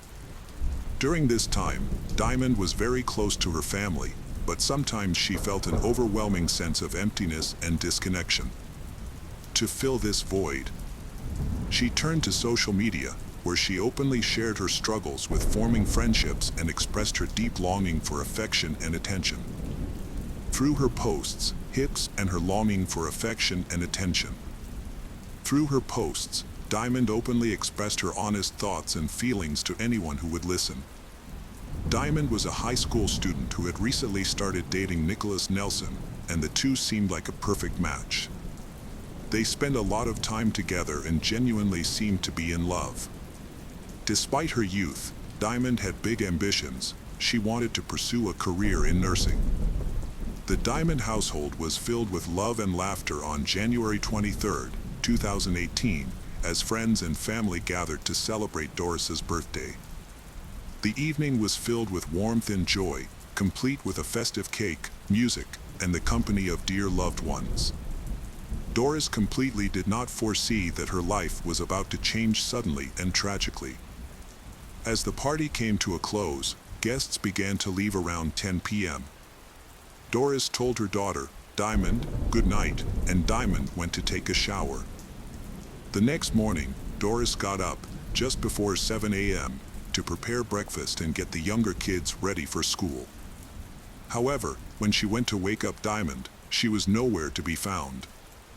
Her bedroom upstairs was vacant as well. Initially, Doris was not worried, because she understood her daughter's hobby of running to the nearby gas station to buy coffee in the morning. However, as time passed and Diamond still hadn't returned, her worries increased. Diamond does not have his own car, and the weather outside is wet with snow and wind, so won't be able to go for a walk. When Doris tried to call Diamond, her calls went straight to voicemail, which was unusual. By 8:30 a.m., DeCoin, Diamond's father, arrived at her house as they had previously arranged. What made him worried was Diamond's unusual silence, who typically made an effort to stay in touch with her family to avoid worrying them. Doris's concern for her daughter, Diamond, grew by the hour. Despite contacting all of Diamond's acquaintances, no one had any information about her whereabouts. DeCoin searched the town but found no sign of her. As the hours passed, Doris experienced a mix of emotions, from fear to anger, and she couldn't shake the feeling that something terrible had happened to her daughter. This was the longest Diamond had ever gone without contacting her, and Doris's anxiety became unbearable. When her family searched on their own without results, Doris reported her daughter missing to the police at 6 p.m. Police began an investigation immediately. They contacted Diamond's cell phone provider to try to determine the last location of her phone by tracking cell tower signals. A prompt check on the device's activity revealed phone that it was last active at 7:18 a.m. near Tonopah, Illinois, approximately 5 miles northwest of a cell tower. However, this information only narrowed the search area and did not provide a specific location. Following this discovery, the phone stopped working due to a dead battery or deliberate shutdown, as there was no further activity. Diamond's mother anxiously, she to the hope that her niece, Giovanna, who had been in contact with Diamond the previous evening, might be able to provide crucial information. Diamond often shared her thoughts and plans with Giovanna. Sensing the seriousness of the situation, Giovanna revealed a secret to Doris. Diamond had a second phone that she used to access the internet via Wi-Fi, which was unknown to her family. Diamond's brother, Quan, discovered a cell phone in a dresser drawer that was protected by a password and without a cellular plan. This thing surprised Doris. She had no knowledge of her daughter owning a secret phone. Concerned, Doris immediately took the phone to the police, hoping to find clues that would help locate her missing daughter. Upon examination, investigators suspected that the phone was used for activities of which Doris would not have approved. After breaking the lock screen, they encountered additional security requests, requiring individual passwords for each app. However, notifications visible on the lock screen revealed several people inviting Diamond to meet up. The investigation found that Diamond had been using the phone to interact with people on dating platforms, which shocked Doris, but was not a surprise to Giovanna. However, Doris was upset by the discovery because she had always been concerned about her daughter's dating, especially her attraction to older men and the potential dangers of online interactions. As a result, Doris has repeatedly warned Diamond to be cautious when communicating with strangers online, especially since she knew her daughter had a tendency to lie about her age. Diamond's mother and Quan had cautioned her about the risks of growing up too quickly, but she created an online profile that made her appear older anyway. As the search for Diamond continued, law enforcement agencies looked beyond the internet for clues. They spoke with people in the neighborhood, checked nearby stores, and collected surveillance footage to try to find any clues. At Diamond's usual coffee shop, the police found one camera with low-quality video that showed a dark-colored vehicle and its male driver, who appeared to be an adult. With very little evidence to work with, the police focused on this man and carefully examined the video to see if they could find any details that might reveal Diamond's location. To aid in the search for his missing younger sister, Diamond's brother, Quan, traversed nearby towns, posting flyers with her photo and a detailed description. His theory was that she had been abducted and taken outside of their town. He felt that time was limited and swift action was necessary. He couldn't shake the feeling of guilt for oversleeping that morning and not returning home sooner, as he believed he might have prevented Diamond's disappearance had he done so. On January 25th, Jasmine, another of Diamond's cousins, visited the police station to share crucial information that could aid in locating Diamond. Jasmine discovered a disturbing truth about Diamond's online activity. It was putting her in greater danger. Diamond had been exploring dating websites and noticed ads for paid meetups with men, which piqued her interest. She learned that some men would pay women to meet up with them. What Jasmine found out was that, unknown to everyone, Diamond had been experimenting with this idea. In fact, Diamond had even posted her own ads on adult websites, which explained why her phone's lock screen was filled with notifications. Doris's daughter, Diamond, had been receiving numerous messages from unfamiliar men who responded to her online profiles and advertisements. The majority of these messages were from older men. Doris was shocked and felt guilty as a mother. She could never have imagined that her underage daughter will use this way to make money. Quan's perspective, however, differed from Doris's. He believed that his mother always balanced between being strict and giving her children independence. Diamond may not have understood the severity of her actions. She may have thought that she would be paid for spending time on dates, especially with older men who she thought would be more generous. She was exploring life with the curiosity and inexperience of youth, unaware of the hidden dangers on those digital platforms. The temptation of easy money for social activities online can be particularly enticing for young girls. The police knew that many young people in Spring Valley felt trapped in a dull routine, spending most of their free time on the internet, a world that their parents didn't fully understand. As a result, many parents were unaware of the online risks their children faced every day. The local police asked the FBI for help in analyzing data from Diamond's main phone to track her movements on the day she disappeared. With the FBI's advanced resources, they were able to map out Diamond's route, indicating she was likely in a moving vehicle due to the speed of her movement. Investigators then reviewed nearby surveillance footage and found 13 vehicles that matched the time and location, but unfortunately, the poor image quality made it impossible to read the license plate numbers. As detectives examined Diamond's digital communications, they focused on her interactions on dating apps and social media platforms. A key clue was a message Diamond sent on the morning of her disappearance to a 26-year-old man known as Jay. He confirmed that he had a romantic connection with Diamond, but stated that he ended contact after learning her true age on the morning of January 24th at 6 a.m. Earlier that morning, Diamond had invited Jay to meet at an IHOP restaurant, but she quickly rescinded the invitation, apologizing and claiming she meant to send the message to someone else. Jay responded with a harmless smiley face at 6:40 a.m. Not long after, Diamond sent a disturbing message saying, "She dying." Doris was consumed by anger and desperation after learning Jay was the last person to see her 16-year-old daughter, Diamond. In her distress, she quickly accused Jay of harming her child. However, Jay had an alibi. He claimed to have spent the entire night at home playing video games with a friend. Although Jay was initially hesitant to reveal the friend's identity, he eventually disclosed that it was Giovanna, Diamond's cousin. This information complicates the investigation, and it also does not help investigators find Diamond.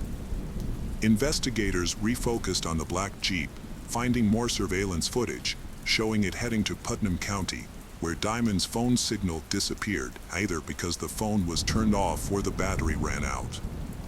The vehicle became central to the investigation, as authorities believed it could reveal what happened to Diamond. However, the situation took a dire turn on January 27th, 3 days after Diamond was reported missing, when the Putnam County Sheriff's Office received a concerning call before noon.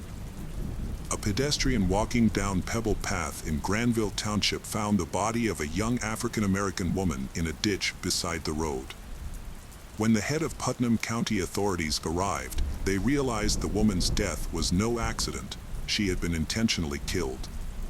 Her body showed multiple wounds on her back, stomach, legs, arms, and hands. The discovery prompted the police chief to recall a recent missing person report from Spring Valley that matched the woman's description, leading him to make an urgent call. The area where Diamond's body was found was a rural landscape covered in snow, with cornfields on either side of a narrow path. The nearest house was several miles away. Unfortunately, part of her body was submerged in water from a brook flowing through a ditch. A close examination of her remains revealed defensive injuries, indicating that she fought back fiercely until the very end. Following this heartbreaking discovery, the lead detective had the difficult task of informing Diamond's family about her tragic death. At 7 p.m., police arrived at the doorstep, and Doris immediately had a foreboding feeling, a sense of impending sorrow. Even before the police spoke, indication of a mother's intuition sensing something was terribly wrong. Kwan came home to an atmosphere of unimaginable grief, faced the harsh reality that Diamond is gone forever. The devastating news that she had been found deceased was too much for him to bear, causing him to faint. When the news spread through the small community, everyone was deeply shaken. Many were worried about letting their children play outside, fearing the suspect might be nearby. To aid in their search, investigators closely examined the security footage of a black Jeep, focusing on key details. The police sought the expertise of a specialized automotive shop, and a technician carefully reviewed the footage. The technician was able to identify the Jeep as a specific model year of the Jeep Wrangler. With this new information, the police searched their databases for Jeep owners in the area who matched the suspect description. After contacting several owners of similar Jeeps, the officers visited a house a few kilometers north of where Diamond's remains were found. When they arrived, a woman answered the door and told them the owner of the black Jeep had moved to a different town called Stander, but unfortunately, she didn't have their new address. Stander, a small community with a population of about 200 people located just 2 miles away, made the search for the suspect less overwhelming. While patrolling the area, the police found a black Jeep Wrangler parked in the driveway of a house. The vehicle belonged to 26-year-old Richard Henderson. On January 24th, Richard had driven to Spring Valley and stopped at a gas station across from the Bradley residence, matching the individual seen in the gas station surveillance footage. According to the video, he waited at the gas station for a call from a friend, but left before the call came through. The detectives carefully studied Richard's behavior, paying close attention to the pauses in his story and the expressions on his face. In particular, they noticed that he hesitated when they asked him the name of his friend. He revealed that her first name was Diamond, but admitted that he didn't know her last name. As the detectives continued to question him, they skillfully guided the conversation to extract more information. Eventually, Richard confessed to meeting Diamond that day, although their original plans were canceled. However, his alibi raised suspicions.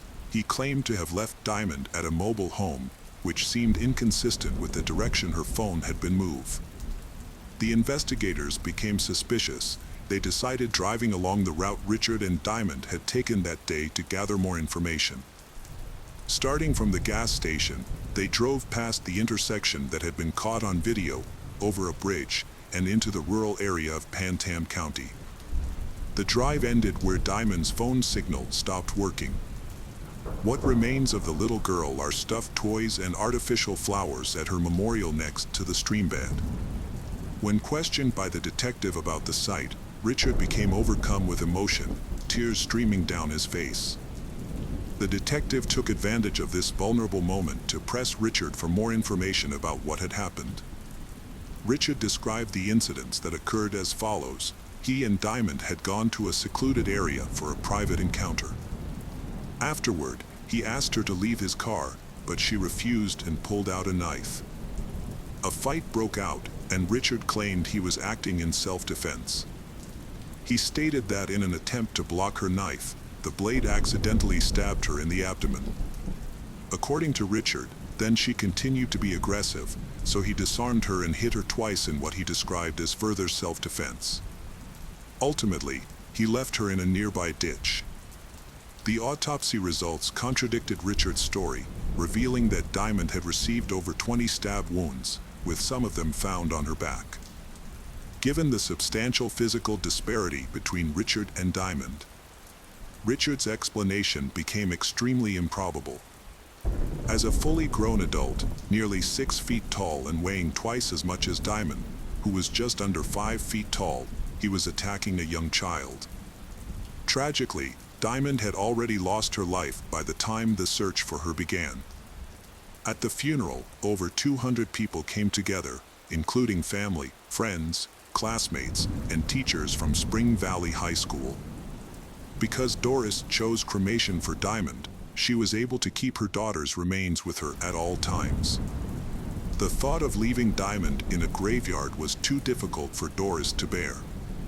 As a result, she took Diamond's urn with her everywhere she went, even to court during Richard's sentencing. Richard Henderson pleaded guilty to avoid a life sentence and was given a 53-year prison term without the possibility of parole. Doris considered ending her life because of the overwhelming sadness of being separated from her daughter, but thinking about her remaining child, Quan, gave her the strength to continue living. The case of Linda Sladen. Linda Sladen was born on March 8, 1950. By the time she was 16, she was pregnant with her first son, Jeff Sladen. 3 years later, she gave birth to a second son, Tim Sladen. Soon after, she managed to convince the father of her 2 sons, Frank Sladen, to get married so they could start a proper family. However, a happy family was far from what she thought. Frank turned out to be an abusive husband who would routinely abuse her and the 2 kids. Plagued by his alcoholism and addiction, he would turn violent whenever he got drunk. Jeff and Tim recall that their father would often turn into a monster. He was a violent alcoholic and would beat the 3 of them without any conscience. The thought of filing for divorce soon ran through Linda's mind, and in 1974, Linda Sladen finally became free. She divorced Frank Sladen after 9 volatile years of their marriage. Linda started her new life as a single mom with 2 teenage sons. She tried her best to provide for her family and be there for her sons as a caring mother, juggling work and chores. It was obvious that she had limited financial capabilities. They didn't have a car, so her sons would often go to school either by walking or by sharing rides if they were offered one.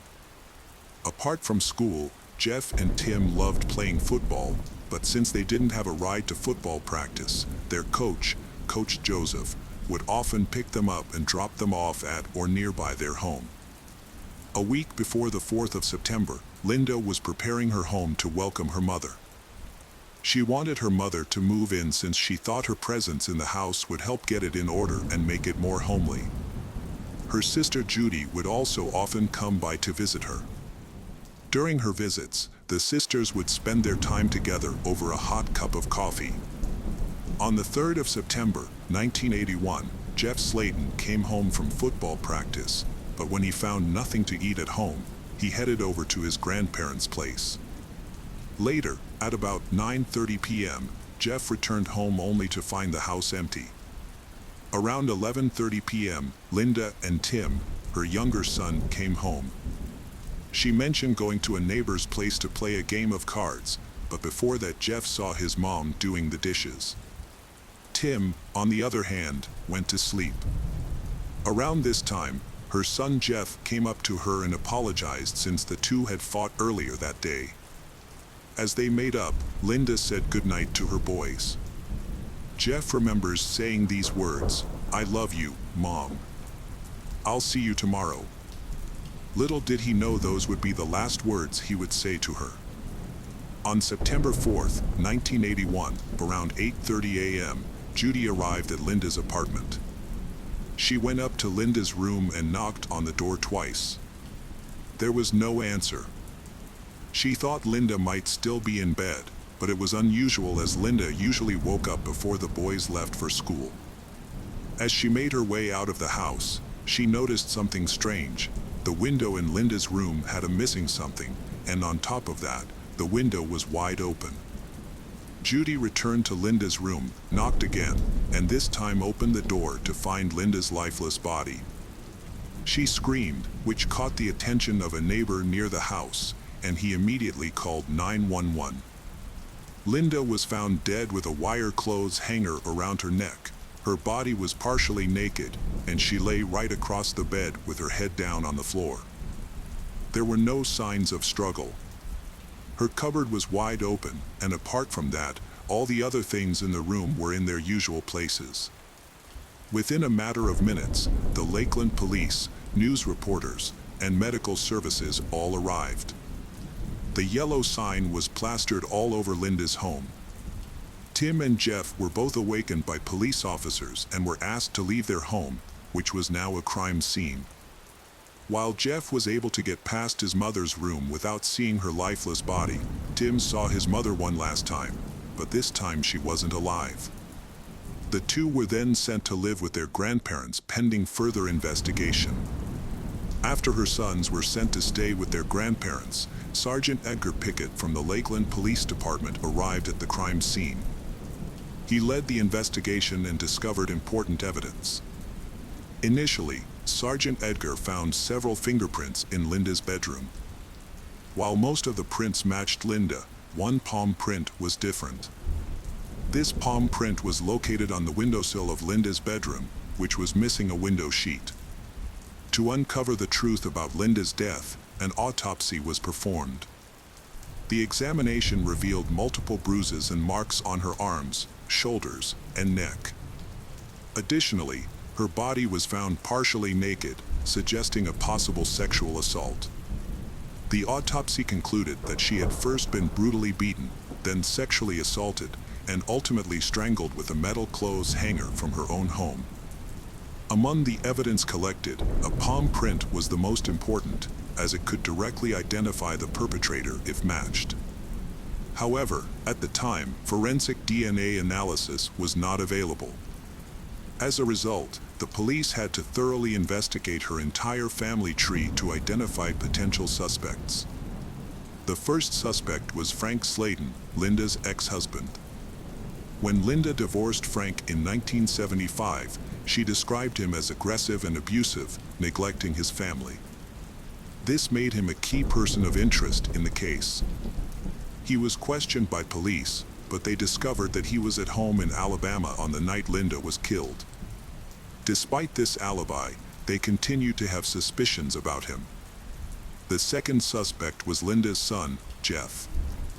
Authorities considered him a suspect because he had a heated argument with his mother shortly before her death. Jeff had a complex relationship with Linda. As the eldest son, he felt the weight of growing up in a household with an abusive father and later with a single mother.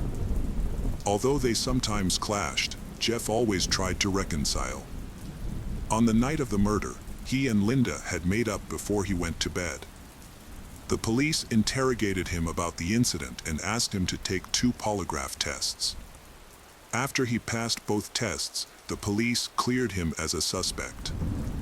The third suspect was Linda's boyfriend at the time of her murder. Linda, a single mother, had recently started dating a white male whose name has not been disclosed. He had a good relationship with Linda and her children. However, after the police conducted a background check and polygraph tests, he was cleared as a suspect. By this point, the investigation was running low on leads. In September 2001, nearly a year after Linda's murder, they received a tip about a 24-year-old man named Jimmy Omer, who was rumored to have committed a similar crime. At that time, he was connected to an incident in which he pulled a 10-year-old girl through her bedroom window and nearly killed her. The similarities between his crimes and Linda's case led the police to consider him the main suspect. Unfortunately, Jimmy died before the investigation could take place, which meant they couldn't get a DNA match without exhuming his body. Fortunately, his mother agreed to a DNA test and provided a sample. However, the results showed no match. If not for Jimmy's family or the convict next door, who could have killed Linda? As time passed, days turned into weeks and then months. In Lakeland, detectives explored other suspects, but no one was charged, and the lack of new leads caused the case to go cold. The Slayton brothers faced a difficult new reality. Their mother was gone, leaving only their grandparents, Clarence and Margaret Harris, to care for them. While the investigation proceeded, Linda's parents and sons held her funeral, after which they gradually began to resume their normal lives. The brothers returned to school, and as time went on, they started to heal from the events at 303 North Brunel Parkway. Tim resumed playing football and fondly remembers how supportive his teammates and coach were, especially when he didn't have a ride home. Coach Joseph consistently drove him to and from practice. A month later, Tim hung a photograph of his team on his bedroom wall, and that picture became a source of motivation for him to move forward. In the years after their mother's death, the young brothers matured into men who cherished their own families. Jeff married and had 2 children, while Tim also started a family. Over time, both brothers regularly contacted the investigators to inquire about the progress of their mother's case.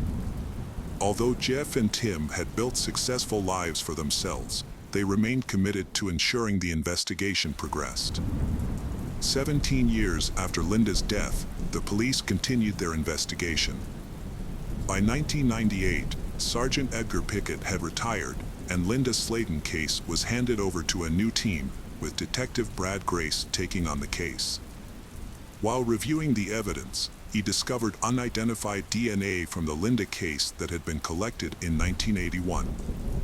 He sent this DNA to the Florida Department of Law Enforcement's Major Crime Lab, known as the FDLE. By 1999, the FDLE Crime Lab successfully developed a complete DNA profile of Linda Slayton's unknown killer. After obtaining the DNA profile, he revisited the list of suspects, determined to collect DNA samples from each of them. It was now 2001, and Detective Brad was confident that the DNA match would identify the murderer. He made it a priority to speak with the Slayton brothers first and soon arranged a meeting with them. When the brothers arrived, Detective Brad collected their DNA samples and sent them for testing. The results showed no match, which completely cleared Jeff's name from the case. Next, the investigation focused on Frank Slayton. By this time, Frank had stopped drinking and seemed to have lost some of his aggressive and abusive behavior following Linda's death. During this period, Tim and Jeff were also able to reconnect with their father and heal some past wounds.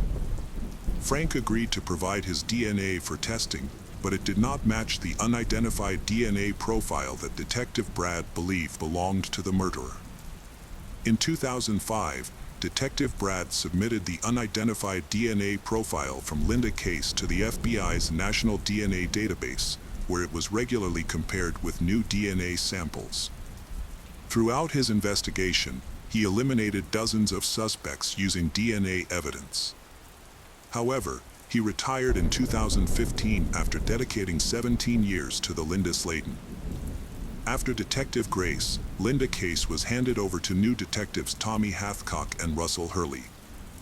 3 years into the investigation, Detective Tommy discovered that the FDLE had developed an innovative technology to identify previously unidentifiable DNA. Seizing this opportunity, he sent the unidentified DNA from Linda Case to Cece, a genetic genealogist with the FDLE. Cece uploaded the DNA to a public genealogy website she manages, which generated a list of individuals related to the unidentified killer.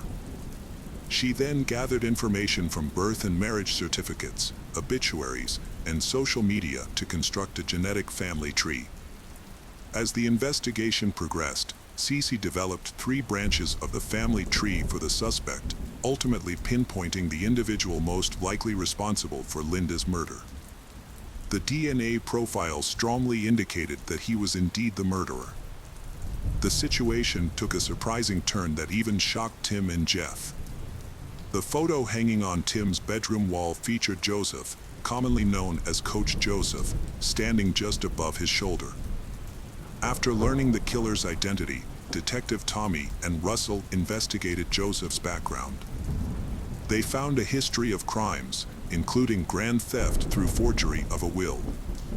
Although he was never formally charged, the police had collected his palm and fingerprints. You may remember that Sergeant Edgar Pickett found a palm print on the windowsill at the crime scene. This discovery brought hope that the family of the deceased could finally find closure in a cold case that had remained unsolved for over 40 years.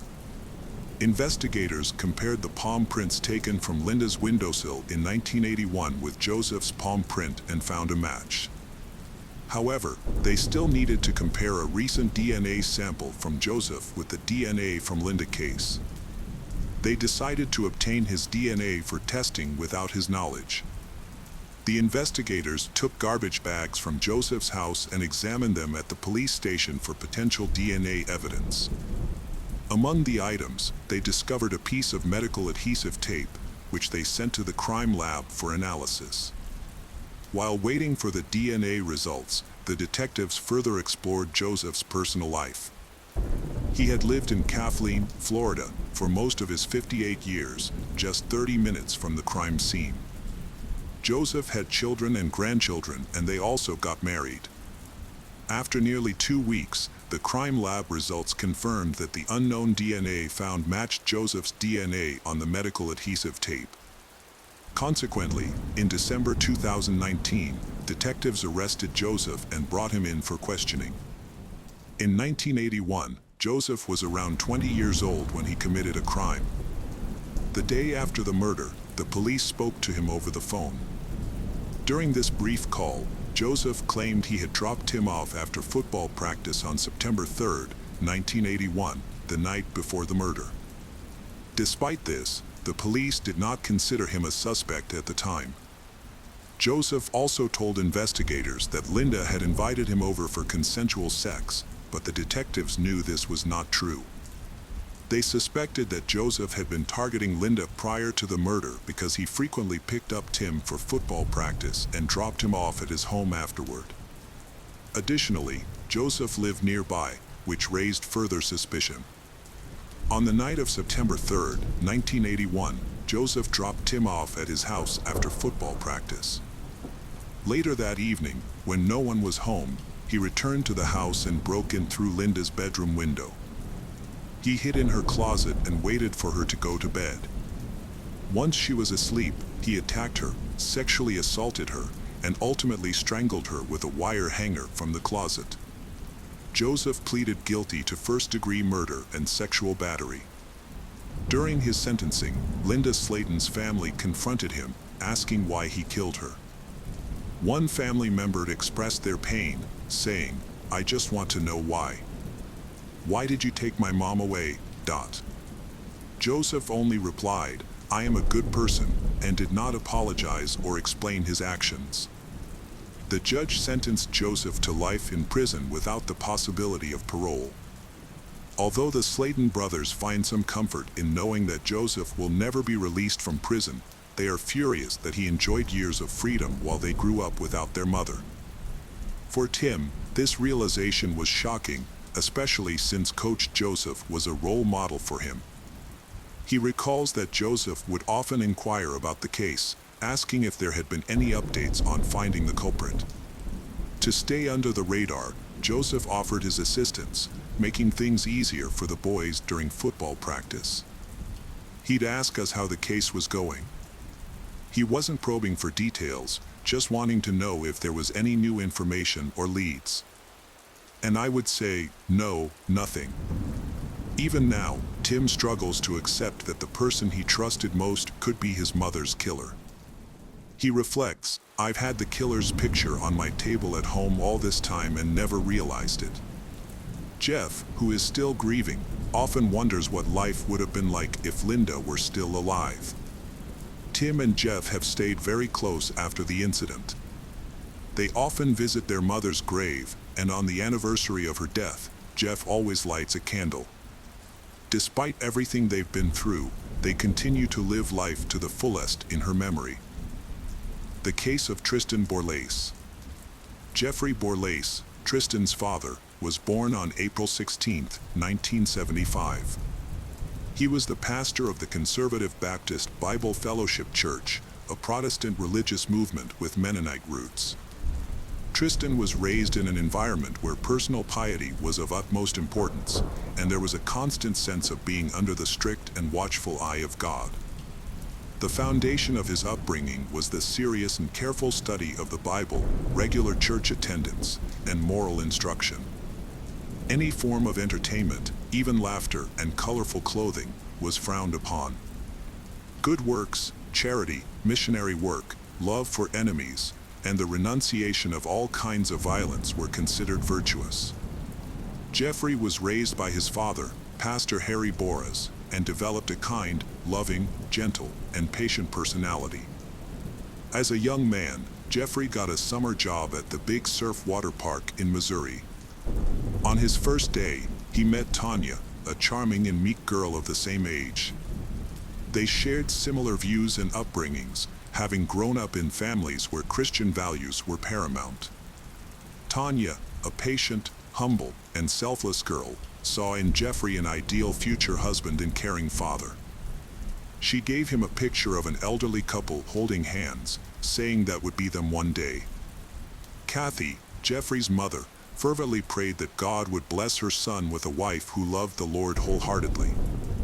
She believed her prayers were answered when Jeffrey married a young woman who shared their strong Christian faith. The newlyweds' family became a continuation of the ideals they were raised with. Tanya carefully preserved the cherished photograph of the family in their album.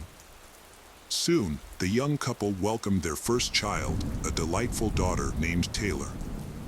Over time, 3 more children were born, the youngest being a son they named Tristan. Taylor became a caring and supportive big sister to her siblings. She was especially close with her younger brother Tristan, and they bonded over shared interests like sports, music, and mischief. The family believed that raising children meant nurturing their spiritual growth and fostering a connection with God. As the original 4 children grew older, the parents decided to expand their family by adopting 4 more boys from an orphanage, fulfilling their Christian obligation. Open, loving, and friendly to everyone, the family becomes more crowded. According to the family's religious beliefs, children were prohibited from using cell phones and social media until a certain age, and asceticism in needs and desires was encouraged.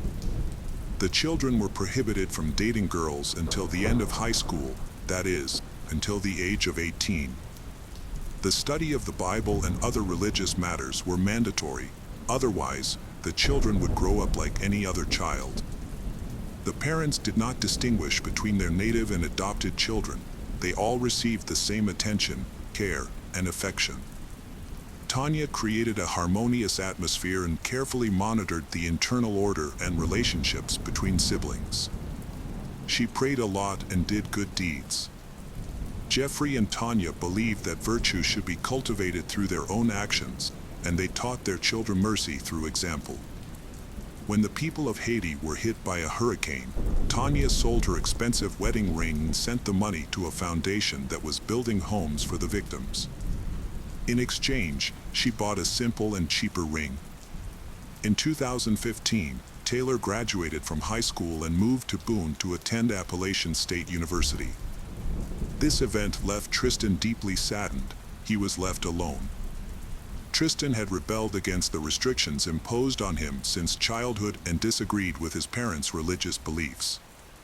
He was frustrated by the lack of a cell phone and the inability to communicate with his peers on social networks, considering such communication an integral part of modern teenage life.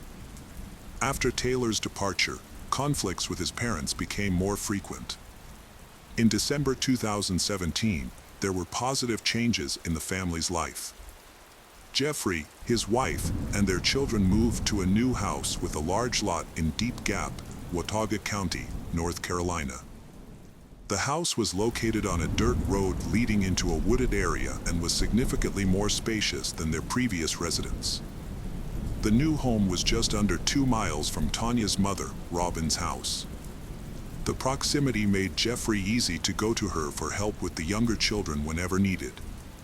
It's unclear whether the move was a pleasant change for Tristan, as he had to change schools and environment. In Watauga, he attended the local high school and joined the track team. Other children managed to get jobs as camp counselors during the summer.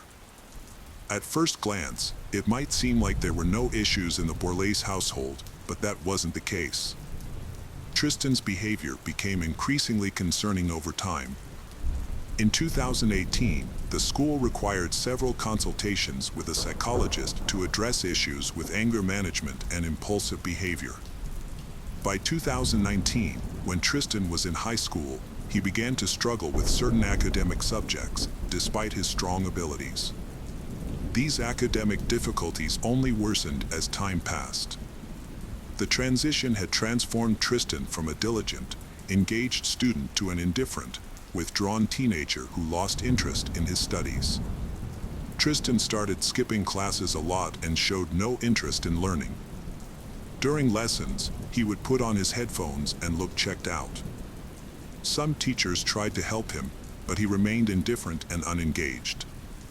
Tristan's behavior at home was also an issue. He often argued with his parents about getting his own phone and using social media. Tristan spent a lot of time online, and on Instagram he described himself as a musician. Taylor closely followed her siblings' lives and noticed that Tristan frequently argued with his parents, especially his mother, about religious topics. She also learned that Tristan had other issues at school. Though Taylor tried to talk to her younger brother, the closeness they once shared had faded. After some time, Tristan befriended a girl from their religious community, Evelyn Faith Jackson. They started meeting up, disregarding the prohibition on intimate relations. Occasionally, they even smoked prohibited substances. Tristan also complained about his mother, who would discuss his behavior with him at night, leaving him tired and unable to focus in school. He was very concerned that he had many flaws that prevented him from meeting his mother's expectations and that she could not be proud of him. On April 10, 2019, many secret things about Tristan's life came to light. Surveillance cameras were installed in the goat pen, and Tristan's old mobile phone, which he sometimes used secretly, was revealed. That day, Tanya took the phone for some reason and read text messages in which her son was having sexual conversations with girls and discussing illegal drugs with them. His parents contacted him through a family chat, informing him about information found on his old phone. That same day, Sherry King, Tristan's English teacher, called his mother to express concerns about his grades and behavior. Tristan's mother called back and stated that she and her husband would arrive at the school soon to discuss Tristan's grades with him. Sherry King then relayed this information to Tristan, who was greatly surprised by the news. Tristan's parents went to the high school to attend to what was going on. Tristan's conversation with his mother revolved around several crucial topics.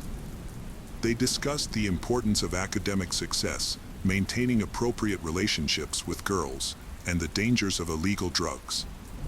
His mother also expressed her preference for him to only study Christianity, rather than exploring other religions. Tristan felt compelled to listen and recognized areas where he needed improvement. Together, they compiled a list of desirable qualities, such as compassion and honesty. At one point, Tristan's mother approached him from behind, placed her arm around his neck, and applied pressure. This action prompted Tristan to instinctively react, causing him to turn around and accidentally elbow his mother. According to him, his mother had never done something like that, and that's why he reacted that way. His mother was startled by the blow, grabbed what he thought were a pair of scissors from a shelf, and approached her son. He, in a state of shock at what was happening, stabbed her, believing he was defending himself, and ran to get help from his father. That day, Tristan arrived at his grandmother's, Robin, around 8:30 p.m. to pick up his younger brother, who found this unusual. Tristan explained their parents urgently needed to go to the store. 20 minutes later, another sibling called Robin, saying that he couldn't reach his parents and that they hadn't picked him up after work. Robin then called another child, Alexis, and asked her to pick up her brother, after which they agreed to meet at Jeffrey and Tanya's house to investigate. As they approached the house, Robin saw blood on the porch.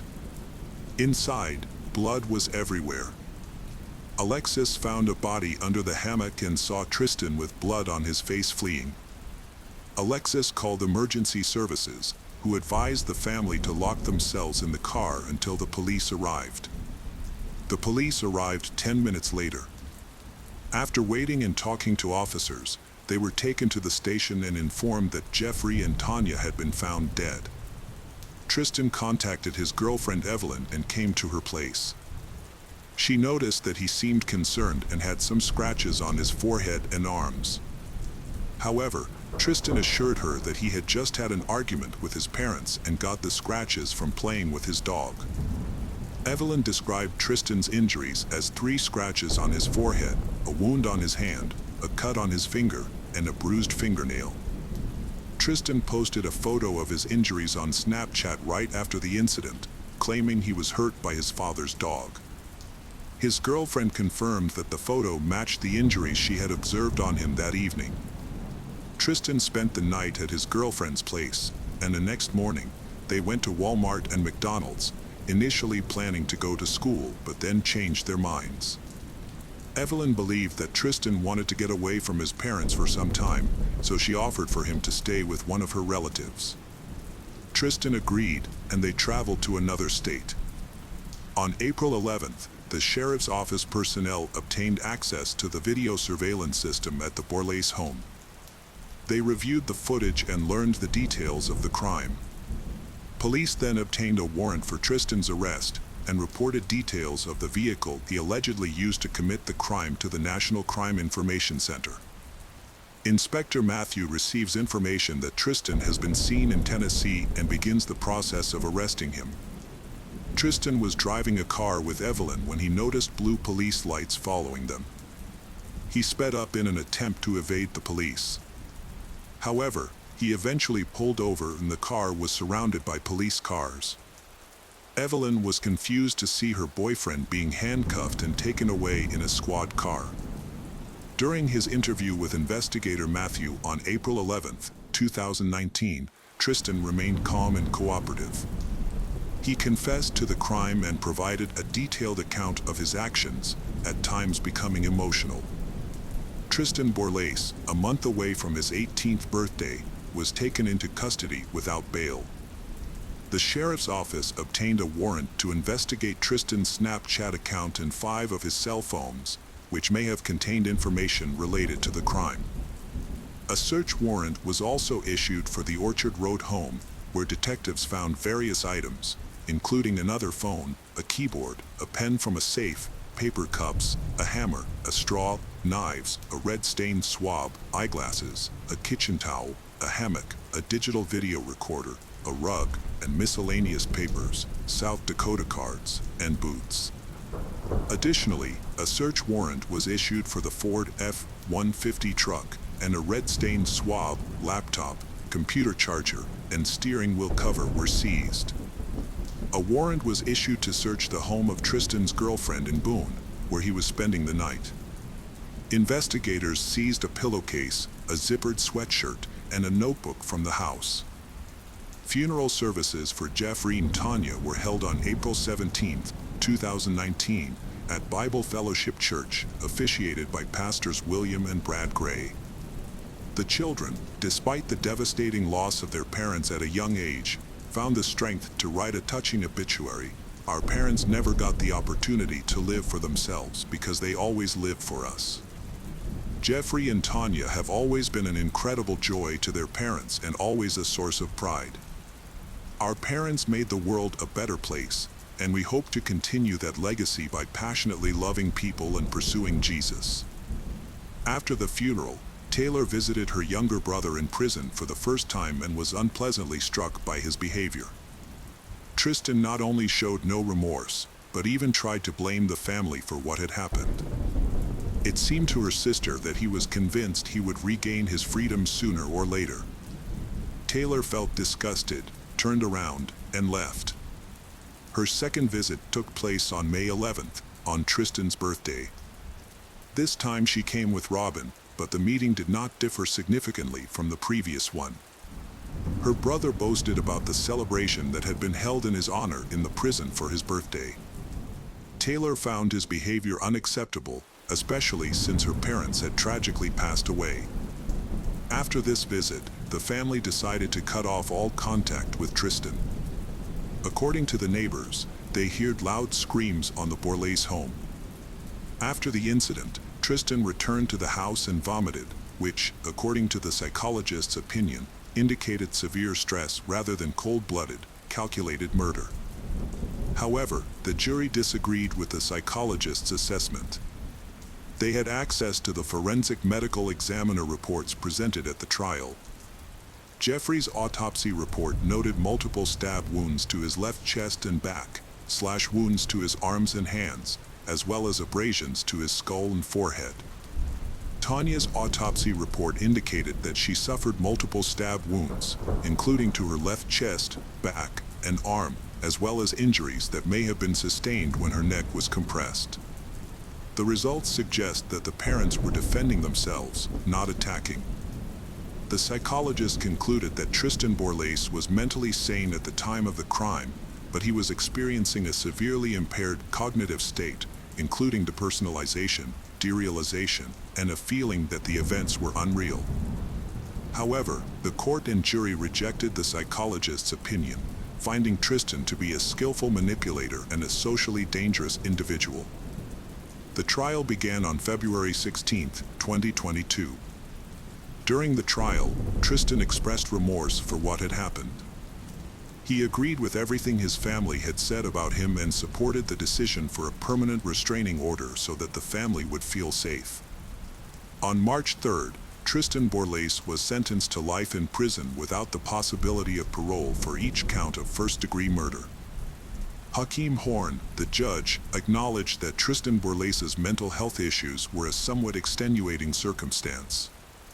The psychologist's assessment revealed that Tristan was still grappling with anxiety, depression, and symptoms akin to post-traumatic stress disorder. However, the judge noted that the psychologist found no signs of psychotic disorders, although Tristan's anxiety and depression may have been exacerbated by his ongoing use of illegal substances. The most unusual fact in this story is that neither Tristan's family, nor his lawyer, nor Tristan himself made any statements about the motives that led to the crime. There was a devout family and a socially dangerous man who consumed illegal drugs, who did not fully understand the reasons for what happened and did not properly express the misunderstanding. On the one hand, there was a young man with low self-esteem, prone to depression, who showed signs of anxiety and did not receive the necessary qualified medical attention. The case of Rachel Anderson. Rachel Anderson was born on January 28, 1994, in Warren, Ohio, to William Bill Anderson and Patricia Trish Anderson. She had a younger brother named John, who was a favorite in the family. Rachel graduated from Warren Harding High School in 2012, where she was a member of the National Honor Society and participated in soccer and volleyball. Uniquely, Rachel aspired to be a funeral director since she was a child. She studied at Youngstown State University, focusing on the study of human remains. She took her studies seriously, which helped her rank among the top students and earn a scholarship.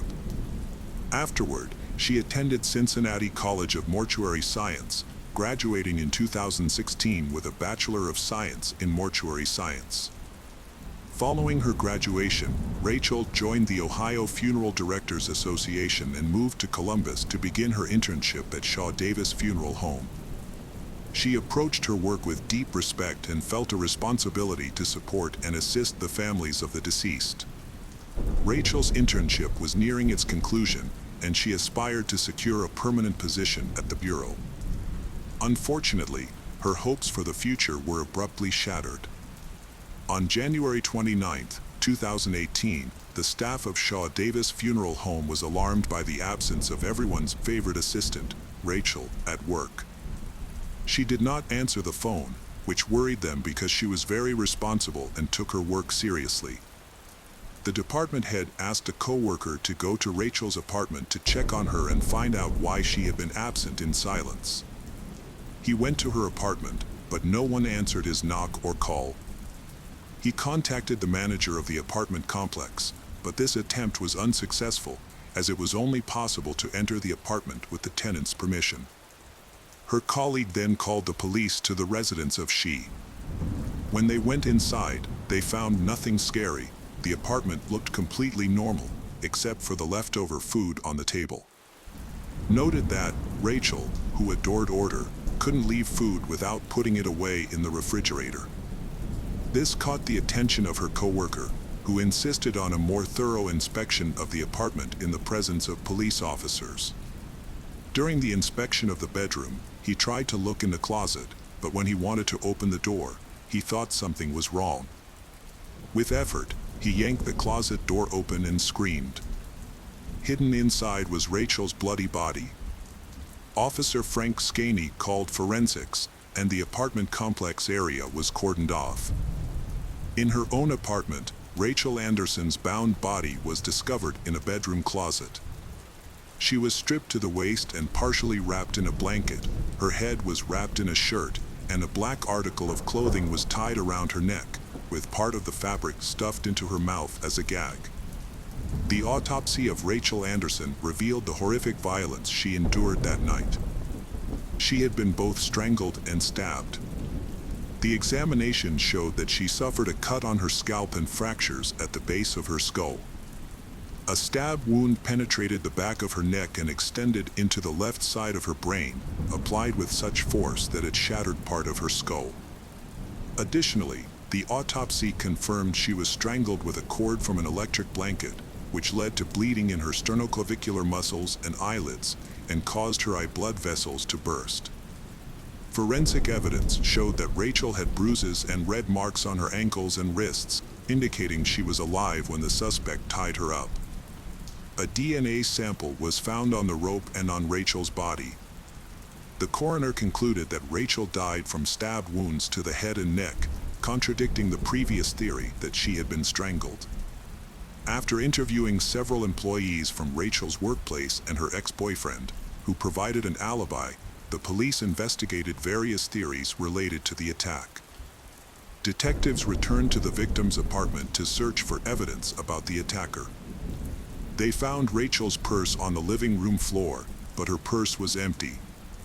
2 weeks after the crime, Rachel's mother discovered a 9-inch steak knife, which had been used to stab Rachel, in a box in her apartment. This led detectives to initially think it was a robbery. However, the violent nature of the attack indicated that the attacker was not just a thief, but rather a maniac who took pleasure in dominating the victim. Investigators considered various motives but had no suspects for a while. The details of her death were kept confidential to maintain the investigation's integrity. After a while, the investigation obtained DNA samples from different areas of Rachel's body and the crime scene. Unfortunately, these samples did not match any records in the Special Criminal Database. Surveillance cameras on the street recorded two people driving Rachel's car around the city after her death. During this time, cash was taken out from her debit and credit cards. Furthermore, location data revealed a phone number that was in Rachel's apartment between 7:59 p.m. and 9:25 p.m. on January 28, 2018. Investigators examined the evidence to determine the caller's locations at particular times. By tracking the phone number, they identified the suspect as 54-year-old Anthony Parton. He has an extensive criminal history, which includes several rapes, robbery, kidnapping, and attempted murder, prior to the murder of Rachel. He has spent a total of 33 years in prison for his crimes. The man had a difficult upbringing. He was raised by his grandparents before moving in with his mother. As a child, he was diagnosed with conduct disorder and antisocial personality disorder because of social challenges. In March 1979, at the age of 14, Anthony was temporarily committed to the Ohio Youth Commission.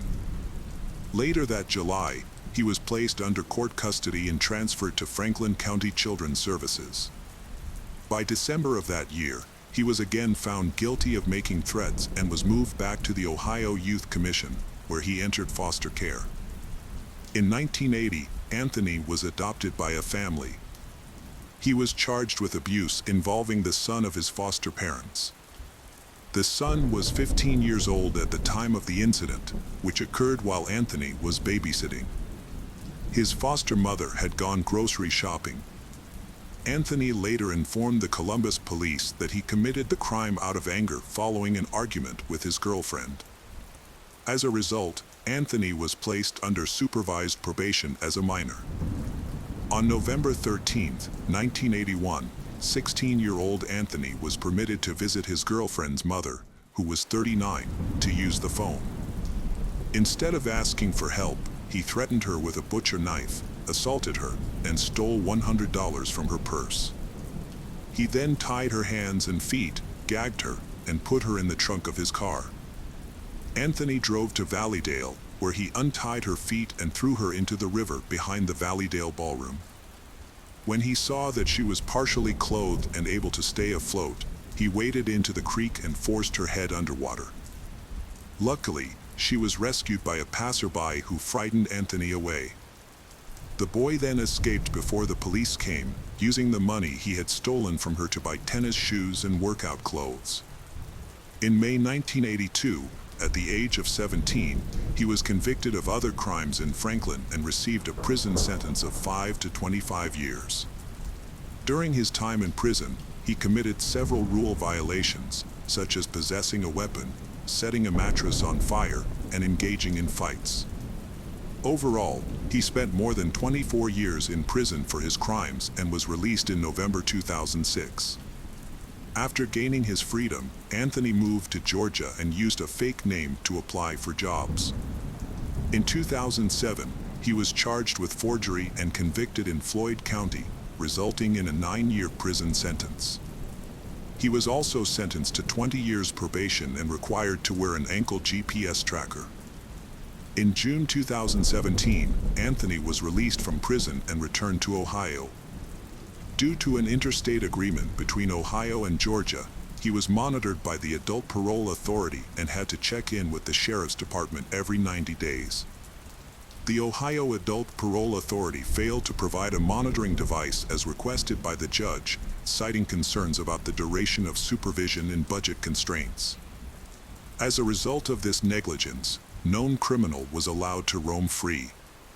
On August 21, 2017, Anthony was discovered with a prostitute in his car. Just 6 days later, he was stopped for driving without a license. During this encounter, the police found a kitchen knife and a shotgun in his possession, yet, oddly enough, he was not arrested. And now, Anthony is the prime suspect in the murder of Rachel Anderson. One piece of CCTV footage shows Rachel's car parked outside a store. A man exited the passenger side and entered the store, but the driver was not seen on the footage, complicating matters. After the police interviewed store employees, they were able to identify the man as Slits, a local vagrant. A few days later, he was questioned at the police station. He stated that he was approached by an older man passing by, who had offered him the opportunity to cash in cards belonging to his ex-girlfriend. Slits accepted the offer, which made him a co-conspirator in the case involving Rachel Anderson. Slits confirmed the identity of Anthony and detailed the route they took on January 28, 2018, while trying to use Rachel's stolen credit cards. On February 9, 2018, after several days of surveillance at his sister's house, law enforcement successfully arrested Anthony Parton. The 54-year-old, who had previous convictions, faced 9 charges, including aggravated burglary, aggravated robbery, kidnapping, rape, and aggravated murder. On February 4, 2020, the long-awaited trial began. On the first day, 4 witnesses took the stand, including Jonathan Kennedy, a co-worker of Rachel's who found Anderson's body. The manager of Rachel's apartment complex also provided testimony. Officer Frank, who was parked outside the apartment when Jonathan found the body and had seen the surveillance footage, testified as well. Rachel's younger brother, John, and Special Agent Joshua Durst gave their testimonies on February 5th, while lead detective Art Hughes testified on February 6th. On February 6th, the inmate expressed his dissatisfaction with his attorneys to the judge and requested new legal representation. Anthony was intentionally delaying the process. On February 10th, prosecutors presented a latent print expert and other specialists to explain how technology identified the locations where Rachel's debit card was used, including at the crime scene. The defendant's sister testified that he had given her Rachel's debit card and claiming it belonged to his girlfriend. Later, she became aware through television news reports that the card actually belonged to Rachel. The final day of testimony was Tuesday, February 11th. The medical examiner confirmed that Anthony's DNA was found at the crime scene. A forensic pathologist and a deputy coroner from the Franklin County office discussed Rachel's injuries. In the courtroom, the timeline of Rachel's final days was recounted in detail. Rachel celebrated her 24th birthday on January 26th and 27th, 2018. On the 26th, her younger brother John came from Warren to Columbus to see her. The following day, they went to the home of her friend and colleague, Jonathan Kennedy, to host a birthday party for Rachel. After a long night of festivities, Rachel and John stayed at a friend's house. The next day, Rachel went to work, leaving her apartment key with John. On the 28th, John returned to his hometown and accidentally brought a key with him. At around 1 p.m., Rachel texted John, who had a key to her house, saying she would come by to pick it up. After speaking with her mother around 6:30 p.m., Rachel went to John's place to collect her key. Since her apartment door could only be locked from the outside with a key, Rachel had to leave it unlocked. She stopped for dinner at her favorite restaurant and arrived back at her apartment around 7:30 p.m. When she returned to the apartment, Anthony was waiting outside. He abducted Rachel, taking her from the bottom floor to the top floor. Using excessive force, he restrained her by binding her feet and ankles with a hair dryer cord and tied her hands with a belt and blinds cords. Once she was immobilized, he wrapped a curling iron cord around her wrists to prevent her from screaming and gagged her. The villain forced Rachel to reveal the PIN numbers of her cards. He subjected her to torture and exploitation. Ultimately, he strangled her with a cord from an electric blanket. In addition to strangulation, he also caused blunt force trauma and inflicted a stab wound to her head. Afterward, he concealed her body in a closet, leaving her naked from the waist down with the electric blanket cord tied around her neck and a door handle. He then stole her car and used her bank card at multiple stores in Columbus to make withdrawals. The defense did not present any witnesses.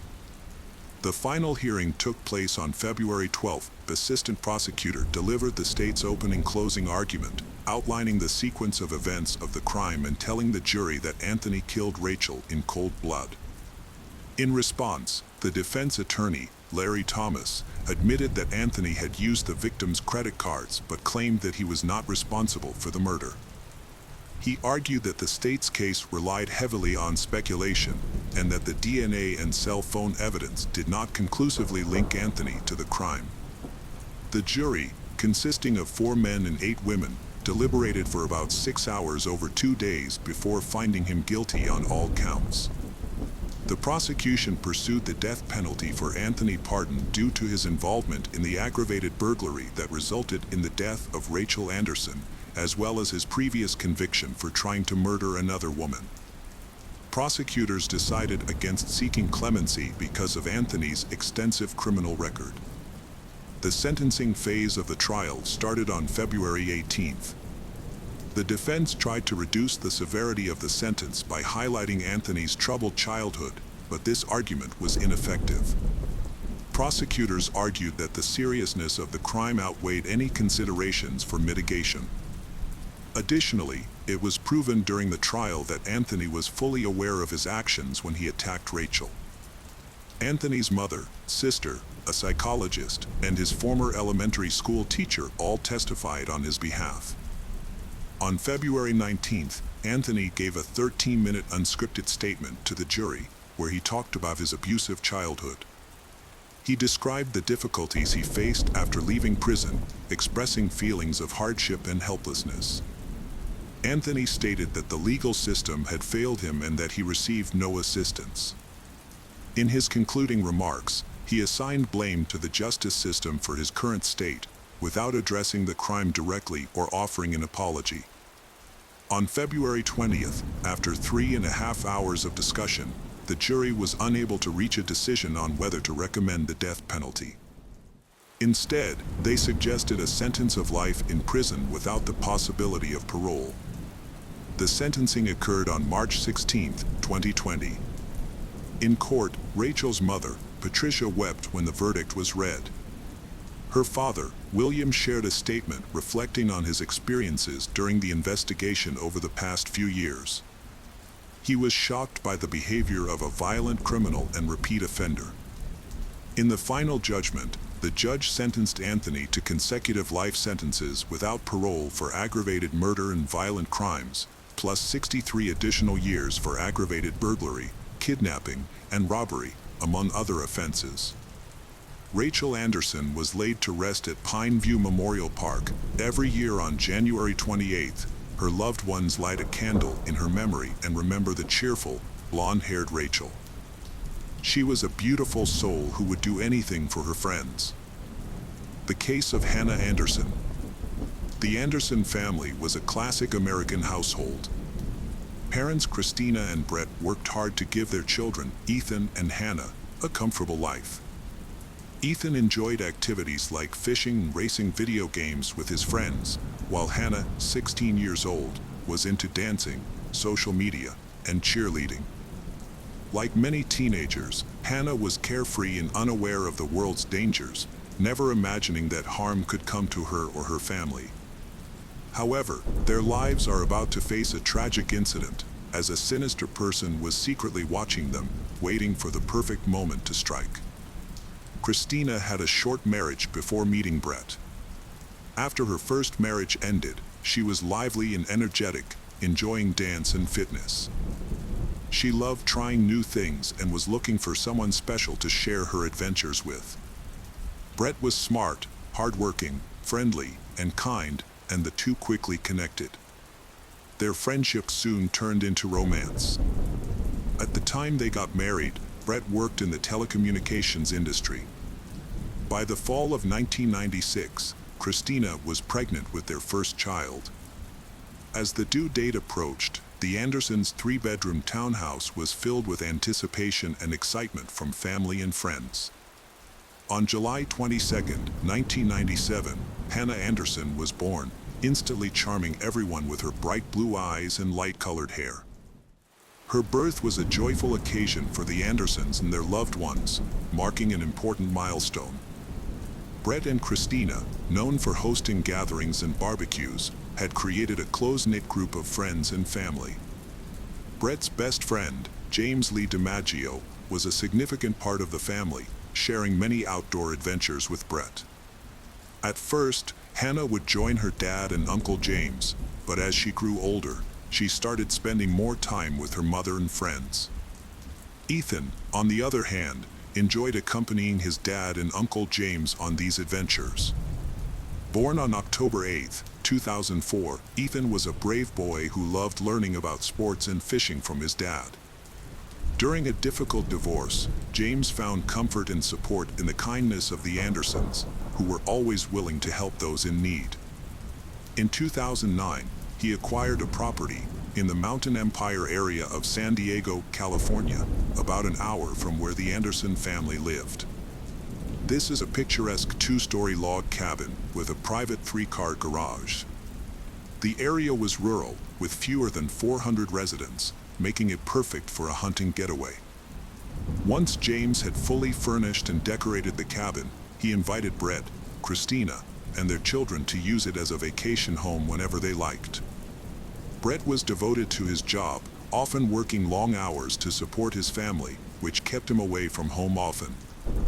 Similarly, Christina was busy with her job and taking care of their children, leaving little free time for other things. Meanwhile, their teenage daughter Hannah was going through a phase where she desired more independence and spent most of her time on her phone, deeply engaged in social media. Despite Brett's hectic schedule, he always made time to keep a close eye on Hannah, ensuring she avoided negative influences and stayed within his safe boundaries. Hannah's best friend was Marissa Chavez. They had a lot in common and were almost inseparable, enjoying activities like dance, cheerleading, hairstyling, fashion, makeup, and talking about boys. They loved being the center of attention. Hannah was a smart, adventurous, happy, and outgoing person who lived life without worrying. Her parents, Brett and Christina, supported her as she became more independent and pursued her interests. Hannah spent her time coaching young cheerleaders and spending quality time with her younger brother, Ethan. In 2013, Hannah was in her second year of high school in Lakeside, while her brother Ethan was attending Linda Lake Elementary School. During this time, Brett was having trouble at work and started looking for a new job. In April, he received a promising job offer, but it required him to be away from home for extended periods. After discussing this opportunity with Christina, they decided it was the best choice for the family. Brett moved to Tennessee, but promised to return home to celebrate Hannah's 16th birthday, an event he was determined not to miss. When Brett was away, Christina relied more heavily on their network of friends and family for support. Despite his own financial struggles and the possibility of losing his home, James offered to help. He even considered the possibility of moving to Texas as a solution. Brett's absence did not reduce James's involvement with the Anderson family. James often drove Hannah and Ethan to their activities and kept them entertained, essentially becoming a second father figure to them. James also welcomed Hannah and her friends into his home, providing a space for them to hang out without their parents around. James set clear rules to create a safe environment for the teenagers while Brett was away. No boys were allowed in the house, and his bedroom was off limits. Despite this, he allowed for some minor rules to be bent. Meanwhile, in Tennessee, Brett deeply missed his family and made it a to call them every other day to check in on their well-being. He also remained in close contact with James, updating him on his new work challenges and relying on him to keep Christina and their children safe and supported. Christina would drop off Hannah at the cheerleading gym in the morning, where Hannah mentored younger cheerleaders. After the coaching session ended at 4 p.m., Hannah would wait outside for Christina to pick her up and take her home. Hannah was looking forward to seeing Marissa at home, who was eagerly waiting to hear from her, but unfortunately, Marissa never received a message from Hannah. At approximately 8 p.m. on a Sunday, a resident from the Mountain Empire community called the San Diego County Sheriff's Office to report a house fire. The fire had spread to both the main house and a nearby smaller structure. Despite the best efforts of the firefighting team, the flames initially difficult to control. The fire was particularly notable in the small town for its severity. The upper floor of the house had collapsed, and a gray SUV was found parked nearby. It took nearly 2 hours for the firefighters to extinguish the flames, even though the fire station was only a 3-minute drive away. Once the fire was brought under control, the firefighters conducted a thorough interior search to check if anyone was inside. While inspecting the smaller adjacent building, a firefighter noticed a strip of green tarp. Upon closer inspection, 2 legs were found protruding from the entrance of the detached garage. A body was found under a tarp, face down, with the upper part merged into the tarp, making it difficult to identify the sex at first. However, the clothing and hair suggested it was a woman. The fire had burned the area, melting the tarp to her hair, skin, and skull. There was a large amount of blood on the floor beneath the body, indicating a struggle before the fire. She had been restrained, with rope tied around her, duct tape wrapped multiple times around her mouth and neck, and her ankles bound by white plastic rope.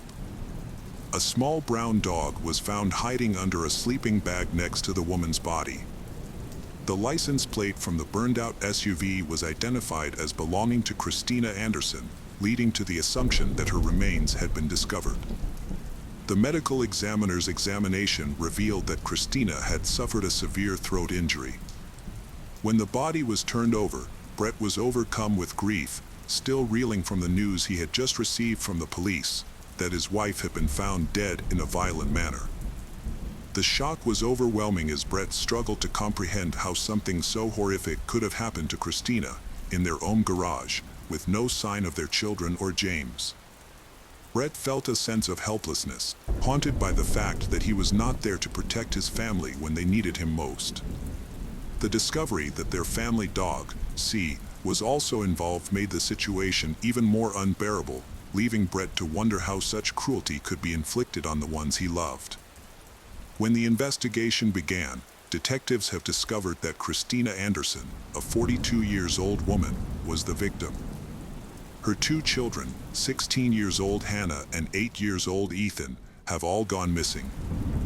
The crime scene was at the home of James Lee DiMaggio, a close friend of the family and the owner of the house. James, 40, was also missing, along with his blue Nissan car with California license plates. As the investigation unfolded, this information caught the attention of Brett, a friend of James's. Although he didn't want to suspect his best friend, but Christina's body was discovered in James's garage, and his children, along with James, were missing, he felt compelled to act. Brett promptly boarded a flight to San Diego, ready to face the disturbing possibility that his friend might be involved. The police searched the area around James's home, talking to neighbors, and they said that saw Christina, Ethan, and the family dog going into the house the night before. This was the same night James had a party to say goodbye before his move to Texas. In California, an Amber Alert was issued, which is a national system used to quickly tell people about child abductions. News of the alert quickly spread through social media, and people in the community immediately started helping. Marissa, who was one of Hannah's closest friends, and some of their classmates, took charge of handing out flyers in the area. During a thorough investigation of James's burned-down home, fire investigators made a disturbing discovery: the severely burned body of another victim, believed to be Ethan, a child. Brett was in shock upon hearing the news, and it took time for him to come to terms with it. However, as the harsh reality of never being able to see his son again sank in, it ultimately became too overwhelming for him, and he breaking down. His only comfort was the hope that Hannah might still be alive. Having already lost his wife, son, and pet, the thought of losing his daughter too was too much to bear. If James had indeed kidnapped Hannah after what he did to Christina and Ethan, she was in extreme danger. Detectives tried to determine the whereabouts of Hannah and James by questioning everyone they knew, including friends, relatives, and associates. James had been a steady presence in Hannah's life since she was born and was like a father to her, a fact that the entire Anderson family respected. Most people believed that someone outside of their circle had caused harm and taken them, but no one had any idea who that person might be. As of August 5th, neither James nor Hannah could be found and their phones had not been used. The media published their photos and detailed descriptions, asking the public to report any sightings of them. California's alert system was functioning properly, ready to issue notifications nationwide through the National Center for Missing and Exploited Children. With no other potential suspects, the focus of the investigation turned to James. The discovery of several trash bags filled with new camping gear in the garage's attic space suggested he had been preparing to live in the wilderness. The seized items included a portable stove, packaging from a hunting knife, and a box of handcuffs, leading investigators to suspect that James had taken Hannah to a remote area, possibly planning to escape to Mexico or Canada. The search also uncovered other concerning items, including explosives, gasoline containers, and a tarp. Authorities also found numerous letters written by Hannah that James had saved for unknown reasons, the details of which were kept confidential. The investigation aimed to determine why James might have abducted Hannah. It was soon discovered that the fire had been intentionally set using an explosive device with detonators, indicating that the act was premeditated. James' acquaintances have confirmed that he has in the wilderness survival skills, suggesting that he may be evading capture in the wilderness with Hannah. The case gained international attention in 2013 and led to a global search for James. At a press conference, Brett directly appealed to James, asking him to release his daughter. He urged his former friend to spare Hannah's life, given that he had already lost so much. The investigation found surveillance footage from the Pine Valley checkpoint, which is near James's home. The footage showed James's vehicle with Hannah visibly sitting next to him on August 4th. This sighting occurred before the fire but after Hannah was last seen, offering some hope for her well-being. By the time James picked up Hannah from middle school at 4 p.m., their phones were already turned off. Despite this, records showed that James and Hannah had made 13 phone calls to each other beforehand. The discovery of Hannah's letters in James's attic and their shared outings sparked media speculation about a possible connection between he and Hannah. Marissa provided a significant clue to investigators, recounting a car trip in which James's behavior seemed unusual. During this trip, James shared up about his strong feelings for Hannah, suggesting that he wanted to pursue a romantic relationship with her. This story portrayed James as being intensely infatuated with Hannah. As Hannah matured and began to create some distance between them, investigators speculated that James's intense infatuation could have driven him to extreme and impulsive actions. His motivation, according to this theory, was to keep Hannah isolated from others. This motivation may have led to the arson, and possibly even to Christina's death. It's possible that Christina witnessed something between James and Hannah that made her a threat to James's unrealistic plans, ultimately leading to her tragic demise. A new break in the case occurred Wednesday, August 7th, in Idaho. On the previous day, a group of experienced outdoor enthusiasts, consisting of a 71-year-old former sheriff named Mark John, his spouse, and another couple, went on a horseback ride in the remote Boise National Forest. This area, known as the River of No Return, is notorious for its challenging terrain. During their ride, they came across two hikers, a man and a young woman, who stood out for their unusual clothing. The girl was wearing pajamas and tennis shoes, while the man wore a gray sweatshirt and sneakers. Neither hiker had any rain gear, and they had set up camp on a ridge with no access to water, indicating that they were inexperienced with hiking. This thing notable for the man's behavior, as he pulled the girl close, and their intentional avoidance of interaction with others. In addition, they see the girl was holding a cat in her arms. What those who saw them at the time didn't know was that the couple were the main character of a nationwide search. It wasn't until after they returned home and watched a news report about James and Hannah that they realized who the couple was. This prompted them to immediately contact law enforcement. The fact that the girl held a cat was a particularly significant clue, as it matched the description of James's household, where a cat had gone missing following the tragic fire, a pet shared between Hannah and him. On Friday, a large group of law enforcement officers gathered in Cascade, Idaho, to search a rugged area near the River of No Return. This difficult-to-reach terrain covers a vast area with dense forests, towering mountains, and deep valleys, causing cell phone signals to be undetectable, making it an ideal place to hide. A search team consisting of state police, FBI agents, and local law enforcement thoroughly searched over 400 miles of this challenging landscape. The team discovered a blue Nissan, easily noticeable due to its missing license plates. The vehicle was quickly identified as belonging to James, despite being disguised with branches, leaves, and other natural cover. On Saturday, August 10, 2013, a U.S. Marshal Service aircraft carrying out an aerial reconnaissance mission over the forest north of McKay Lake made a significant discovery. The crew spotted a two-person blue tent and two individuals near the lake. A man was removing his shirt, while a woman stood nearby. Notably, the woman caught the pilot's attention by desperately signaling for help with a piece of fabric during the flyover. The two individuals were later identified as James and Hannah, marking a crucial turning point in the search operation. The FBI's hostage rescue team carefully positioned themselves in the area, waiting for the right moment to rescue Hannah from her captor. As the sun began to set, the team saw their chance. When James, Hannah's abductor, went into the forest to gather more firewood, the team made their move.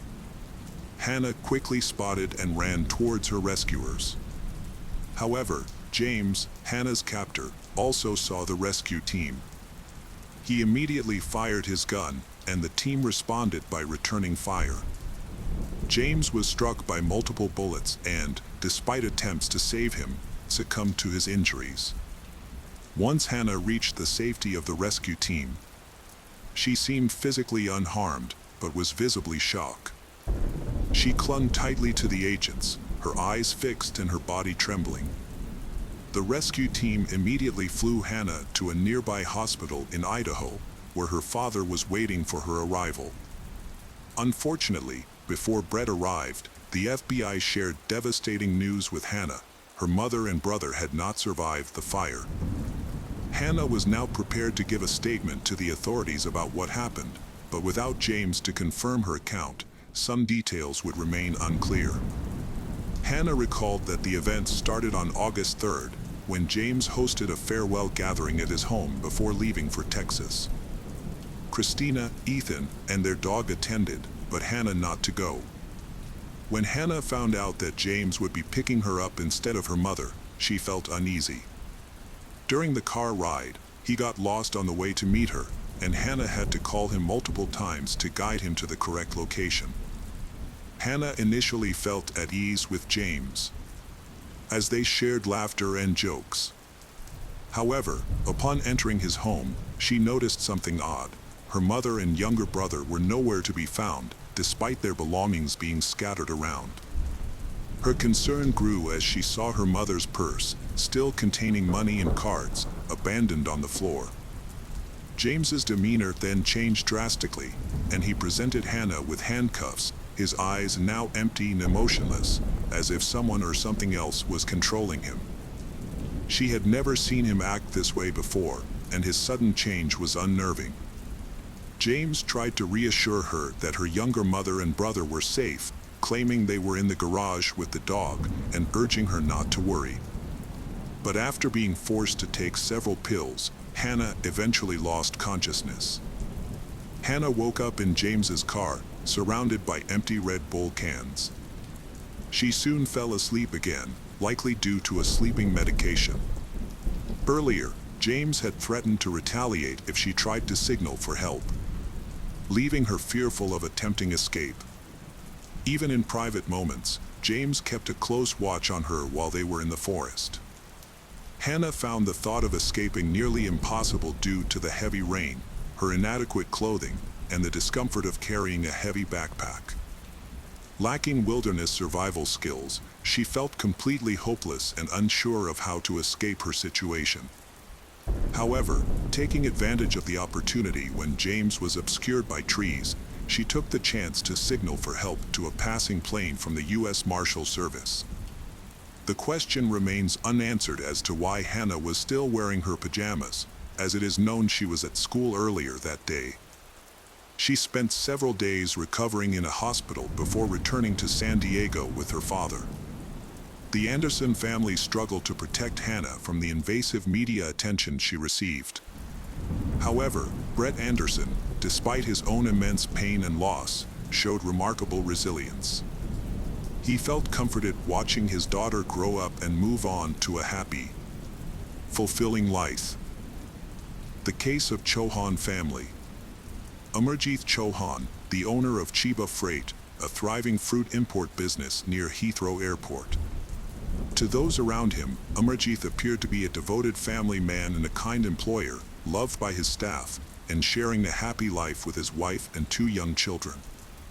Amarjit viewed his employees as a part of his family. To show his appreciation to them during the busy time of the company, he would often treat them to pizza and drinks. He also maintained a calm and approachable leadership style, which earned him great respect from everyone. Amarjit's employees were concerned about the company's future if he were to move to India, a recurring subject in conversations with his wife Nancy. She hoped that Amarjit, who was 46, would soon be able to retire, allowing them to spend more time with their children. Nancy often told her husband about her desire to return to India. As time went by, Amarjit began to consider Nancy's wish and started thinking about selling their business to move back to their hometown. The plan might have worked if Amarjit Chauhan's ownership of Chiba Freight had not run into trouble. However, someone had his eye on the company Amarjit and was looking to take control of it without investing any money. In January 2003, Kenneth, who had just been released from prison, looked for a job at Chiba Freight. Amarjit, the company's owner, who had also had his own run-ins with the law due to tax evasion, could relate to Kenneth's struggles. Knowing how hard it could be for people to find work after being out prison, Amarjit was willing to give Kenneth a chance, which was consistent with his reputation for being understanding and easygoing. Amarjit decided to offer Kenneth a second chance by hiring him as a driver. Kenneth turned out to be a diligent worker, unafraid to tackle any task, and performed his duties excellent. Kenneth was more than just a driver normally. However, in the past, he was an expert smuggler, nicknamed Captain Cash. By the late 1990s, Kenneth had built up a reputation as a veteran criminal, running various freight companies, which served as fronts to hide his real business, smuggling illegal drugs into the UK. He had risen to prominence in London's underworld and mingled with influential figures in the criminal world. Despite his modest demeanor, Kenneth led a life of luxury, perceiving himself as a wealthy socialite and a renowned figure in the global underworld. In 1997, at the peak of his illicit activities, Kenneth met Belinda Bruin, a socialite, at an upscale London bar.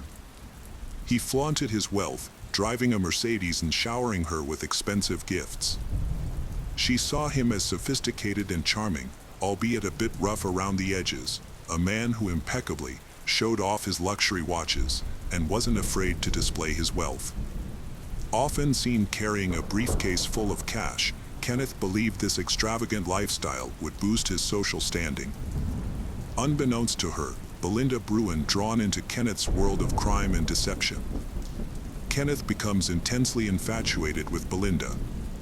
He calls and emails her constantly, professing his feelings, as if he were a lovesick teenager. Even though they only have a superficial acquaintance, Kenneth tells others that Belinda is his girlfriend. This thing's leaving Belinda confused.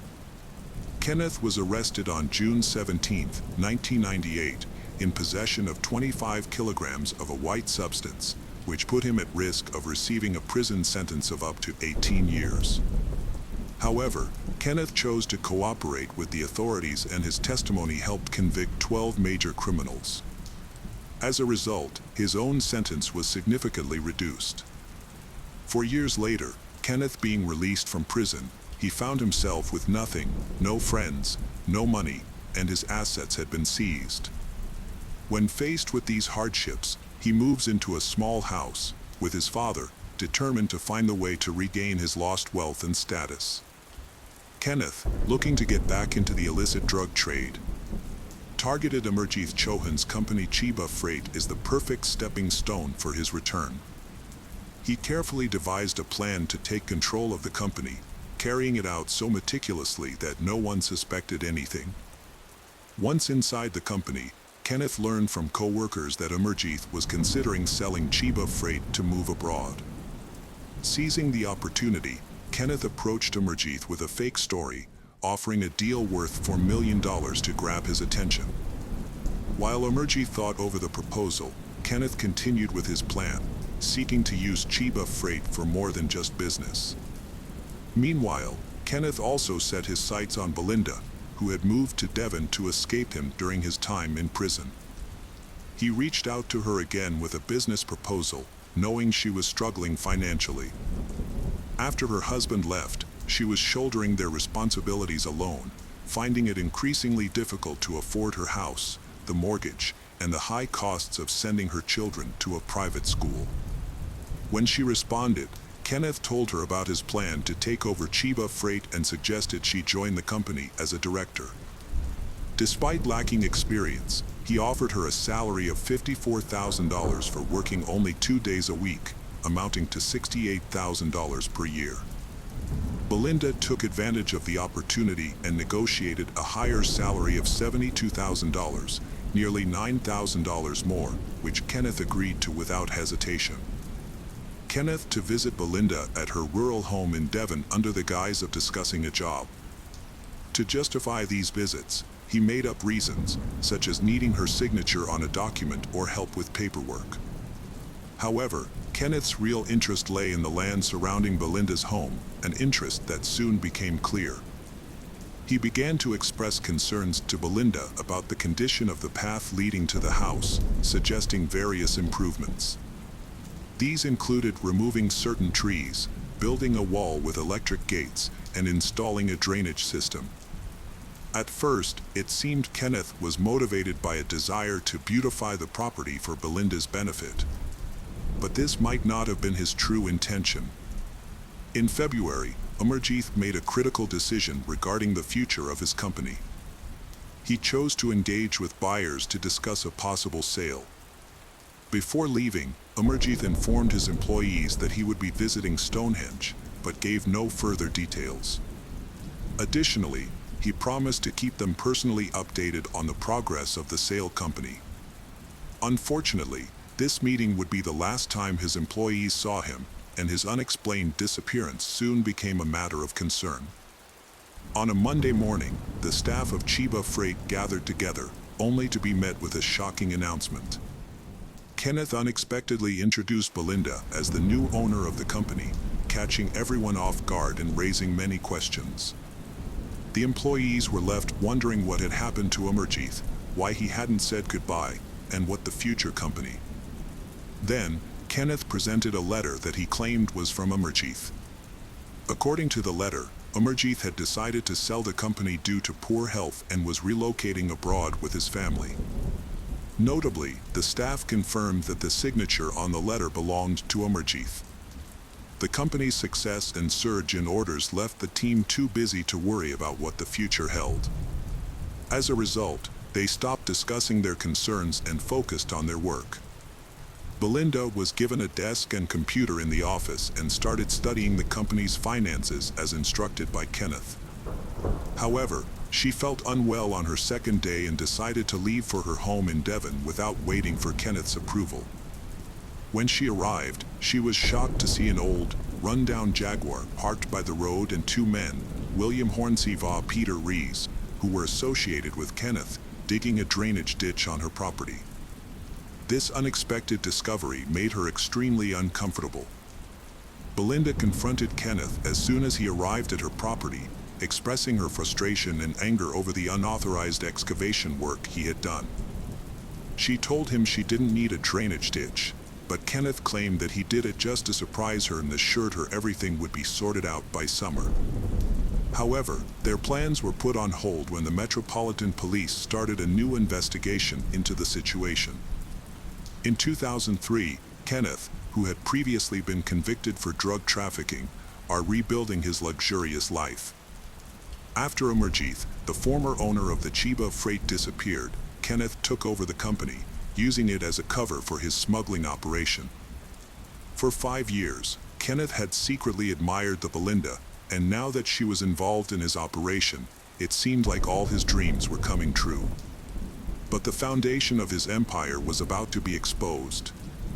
Onkar Varma, a journalist based in New Zealand, was eagerly awaiting a reunion with his 25-year-old sister, Nancy, who lived in London with her husband, Amarjeeth Chauhan, and their 2 young children. This visit was especially significant, as Onkar and Nancy hadn't seen each other in 9 years. Onkar would frequently talk to Nancy and their mother to discuss activities and plan his upcoming visit. However, on February 15, 2003, Onkar attempted to contact Nancy and his mother, but neither of them responded. Initially, he thought they might be on a trip, but as the days passed without any response, Onkar grew increasingly concerned. This was unusual because they had not mentioned any travel plans to him, and his visit was just 5 days away. Concerned for his family's safety, Onkar contacted the Metropolitan Police for help. When Police Scotland Yard visited the family's residence, they found it empty. Neighbors and colleagues speculated that the family might have returned to their home country, India. However, further updates from Police Officer Scotland Yard increased Onkar's anxiety for his sister, mother, and nephews. His concern turned into fear, prompting him to decide on traveling to the UK to personally investigate the disappearance of his family. Upon arrival in London, Onkar felt isolated in an unfamiliar city. He went to the Chauhan household in Hounslow, expecting a warm welcome. Instead, he was shocked by a sight that left him in utter disbelief. At first glance, the home looked normal, as if the family had just stepped out for a moment. But the reality was very different. Closer inspection revealed that the family had been gone for weeks. The laundry was still in the washer, children's toys and baby bottles with leftover food were scattered across the floor and kitchen counter, and food had spoiled. It looked like someone had been interrupted in the middle of washing dishes. While clothes and suitcases were neatly stored away, personal belongings were scattered throughout the 3-bedroom house. The refrigerator still had food. But what devastated Onkar the most was finding his mother's cherished prayer book, a possession she always kept close and never left behind. Onkar was confused and worried about his sister's family, who had 2 young children, disappearing without a trace. It seemed unlikely that they had left their home by choice. Onkar convinced the authorities to launch an investigation. A team of experienced detectives from the Serious Crime Division took over the case. As time passed, Onkar lost hope of ever being reunited with his family, and their future plans will no longer be fulfilled. A massive search was launched to find the family of Amarjeeth Chauhan. The lead detective decides to question the person who last saw Amarjeeth on the day he disappeared. Kenneth, a former prisoner with a suspicious behavior, was the primary suspect. Kenneth tried to convince the police that Amarjeet was not a trustworthy man and his financial troubles led him to run away on his own. Kenneth also told the police that Amarjeet likely wanted to get rid of his business and was probably in another country by then. However, the investigators did not believe Kenneth's explanation. They used advanced forensic techniques to track the movement of Kenneth and Amarjeet's cell phones on the day Amarjeet disappeared. The investigation first located Amarjeet's phone at his home, which then moved on to Stonehenge, where a business meeting was scheduled. It was at Stonehenge that Kenneth's phone connected with Amarjeet's. And after that, both phones were tracked moving towards Devon. The detectives' only lead was that Belinda Bruin, the new head of Chiba Freight, lived in Devon, so they decided to pay her a visit. However, when the police talked about plans to search Belinda's piece of land, her partner, Kenneth, intervened. He was furious and tried to convince her not to allow the search, suggesting they meet somewhere else instead. Belinda refused to budge. Meanwhile, Kenneth's aide, William Hornsey, got in touch with the chief detective and claimed he had recently spoken with Amarjeet. He said that Amarjeet was apparently still in Britain. The authorities agreed to meet in Newport, Wales, near the passport agency, hoping to use this opportunity to uncover the truth behind Amarjeet's disappearance. The authorities decided to cancel their plan to search Belinda's piece of land, as they needed to confirm in person that Amarjeet was indeed safe to conclude the investigation. However, before the scheduled encounter at the passport agency on Monday, 3 men, Kenneth, William, and Peter, made an unexpected visit to Belinda's estate over the weekend, surprised Belinda. While there, they noticed a damaged path near the stable and decided to repair it with gravel. When a digger was later delivered to her estate, she took her children to the city, leaving the 3 men behind to repair that road. 2 days after, detectives went to the designated site to meet with Amarjeet. When they arrived, they saw Hornsey and Kenneth's vehicle appear, stop briefly, and then leave as if the encounter had been cancelled. Kenneth went back to work at Chiba Freight, and the detectives decided to question Belinda again. Before this, Kenneth had warned her not to tell the police about the work he had done on her land. However, Belinda found his warning strange and decided to tell the investigators about it. She explained that some of Kenneth's associates had gone onto her farm without permission and dug a drainage trench, even though she hadn't asked for it. Belinda had unknowingly assisted the police significantly. The detectives quickly traveled to Devon, where they conducted excavations and thorough forensic tests with the help of experts. They searched through on piece of land Belinda's for 5 days, thinking they would find the remains of Amarjeet and his family. However, nothing was discovered. After searching for more than 2 months, in April 2003, police realized that they had been searching in the wrong location. In the popular British holiday town of Bournemouth, Dorset, along the English Channel, a father and son, Dave and Carl, had planned the canoe trip for the evening. The sea was calm, the breeze was refreshing, and the climate ideal for a leisurely paddle. As they made their way through the water, they noticed something large floating in the distance. As they drew closer, they realized it was a badly decomposed body, severely swollen from being in the water for an extended period, making it hard to determine the person's sex. Carl quickly paddled back to shore to alert the authorities while his father, Dave, stayed with the body. Dave was left waiting alone in the darkness for nearly 3 hours, as he waited for help to arrive. This harrowing experience would forever be etched in their memories. The body was later taken to a morgue in Bournemouth, but it took almost a week to identify it. The deceased was Amarjeet Chauhan, a missing entrepreneur who had suffered severe head injuries and had his mouth taped shut. The autopsy revealed that he likely died from the head trauma and suffocation. His clothes were removed for forensic examination. Meanwhile, police searched for more clues 62 meters away in Belinda's field and made a significant discovery, including a pile of charred clothes, jewelry, and strands of hair that were later confirmed to belong to Amarjith, as well as pieces of children's clothing. Initial investigations suggested that a family of 5 might be buried at the site. The once private property in Devon, owned by Belinda, was secretly used as a burial ground for the Amarjith Chauhan family. When police became suspicious, the bodies were exhumed and taken by boat to the middle of the bay in Bournemouth, where they were dumped into the sea. Until a body was found, the staff at Chiba Freight held on to the hope that their employer might return Sunday, even if he had sold the business, as they expected him to say goodbye or make a visit in the future. However, all hopes shattered when the drowned man was confirmed as Amarjith. The situation worsened as concern for the remaining family members grew. Nancy was merely 25 years old, and their children were just infants. The thought that someone could extinguish so many innocent lives was harrowing, yet all evidence pointed tragically in that direction. The excavation area was disproportionately large for the concealment of just one corpse. A smaller site would suffice for hiding a single individual. Furthermore, the simultaneous disappearance of Amarjith, along with Nancy, mother-in-law Chiranjit, and children, Ravinder Va Devinder, suggested a tragic end.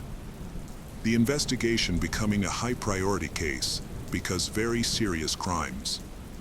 Kenneth became the main suspect, but he and his accomplice, William, had disappeared. Initial information suggested that Kenneth and William had fled to Europe, leaving their associate, Peter Rees, behind. Peter Rees, a 39 years old, feeling intense guilt over his crime, unexpectedly confessed to a stranger he had just met about the circumstances of the Amarjith family's tragic end. His confession was likely driven by a fear of being blamed entirely, as he couldn't believe his accomplice Kenneth would harm 2 innocent children. The stranger reported this information to the authorities, and Peter was arrested 12 days later. However, once in custody, Peter maintained his silence during police questioning, leaving the whereabouts and fate of the Amarjith Chauhan family a mystery. 3 weeks after the Amarjith body discovery, another body was found in the Solent, a part of the English Channel.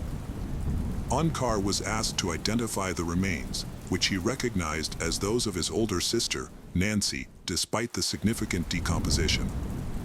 The main suspects were eventually caught. Kenneth was arrested in Belgium after 2 months on the run, while William turned himself in 6 weeks later. However, even with the 3 suspects in custody, they refused to cooperate with the investigation. Despite the arrests, the case was still unsolved because 3 members of the Chauhan family were missing and there were no eyewitnesses to their murders. The investigation now needed irrefutable evidence to move forward. The detectives were unaware that Amarjith had left behind a crucial piece of evidence. In April 2005, the longest criminal trial in British history began, with the prosecution aiming to prove that Kenneth, William, and Peter were responsible for the kidnapping and murder of the Chauhan family. Over the course of the 10-month trial, more than 4,500 physical evidence items were examined. However, the analysis of phone communications formed the core of the prosecution's case. Amarjith had initially met with Kenneth to discuss the sale of the company, but he was kidnapped and held captive at Kenneth's home. There, he was forced to sign documents that would make it seem to his employees that he had sold the business and moved abroad. A significant piece of evidence emerged when the son of William handed over a gray suitcase to the police containing A4 sheets signed by Amarjith. Reagan initially planned to kill only Amarjith, but he realized that this would likely prompt the rest of the family to raise an alarm. As a result, he decided to target the entire family. On the day of the murder, Peter was tasked with keeping an eye on Amarjith, while Kenneth and another accomplice, William, went to the family's home in London. They stayed there for several hours, but exactly how they killed the other family members remains unclear. Amarjith was killed at Kenneth's home, which was then thoroughly renovated, including replacing all the furniture to destroy any evidence. 8 months later, a significant breakthrough occurred when forensic scientists re-examined Amarjeeth's clothing. They found a folded letter in his right sock. The letter was addressed to Kenneth and dated February 12, 2003, proving that Amarjeeth had been at Kenneth's residence on the day he disappeared. Unbeknownst to his killers, Amarjeeth had intentionally left behind this clue. This crucial piece of evidence ultimately helped the police in their investigation. A lengthy 9-month trial ended with the jury's unanimous verdict. Peter Rees was sentenced to 23 years in prison for murdering Amarjeeth Chauhan. Meanwhile, Kenneth Reagan and William Hornsey each received 5 consecutive life sentences for the murders Nancy, Charanjit Kaur, Ravinder Va Devinder, ensuring they would spend the rest of their lives behind bars. Later, the remains of Charanjit Kaur, Amarjeeth's mother-in-law, were found off the coast of the Isle of Wight. Unfortunately, the bodies of the 2 young children, 18-months-old Devinder and 2-months-old Ravinder, were never recovered. It's often difficult to comprehend how someone could commit such atrocities against children. Typically, individuals who carry out these acts have psychological issues or are unaware of the severity of their actions. However, this was not the case with Kenneth, he to be mentally sound. For him, the brutal acts he committed were simply a means to achieve his goals, and he showed no hesitation in taking innocent lives in pursuit of his own ambitions. Was profoundly affected by incident. He now lives in New Zealand, permanently separated from his nephews. A family video, recorded just 2 days before they disappeared, was found in their empty home.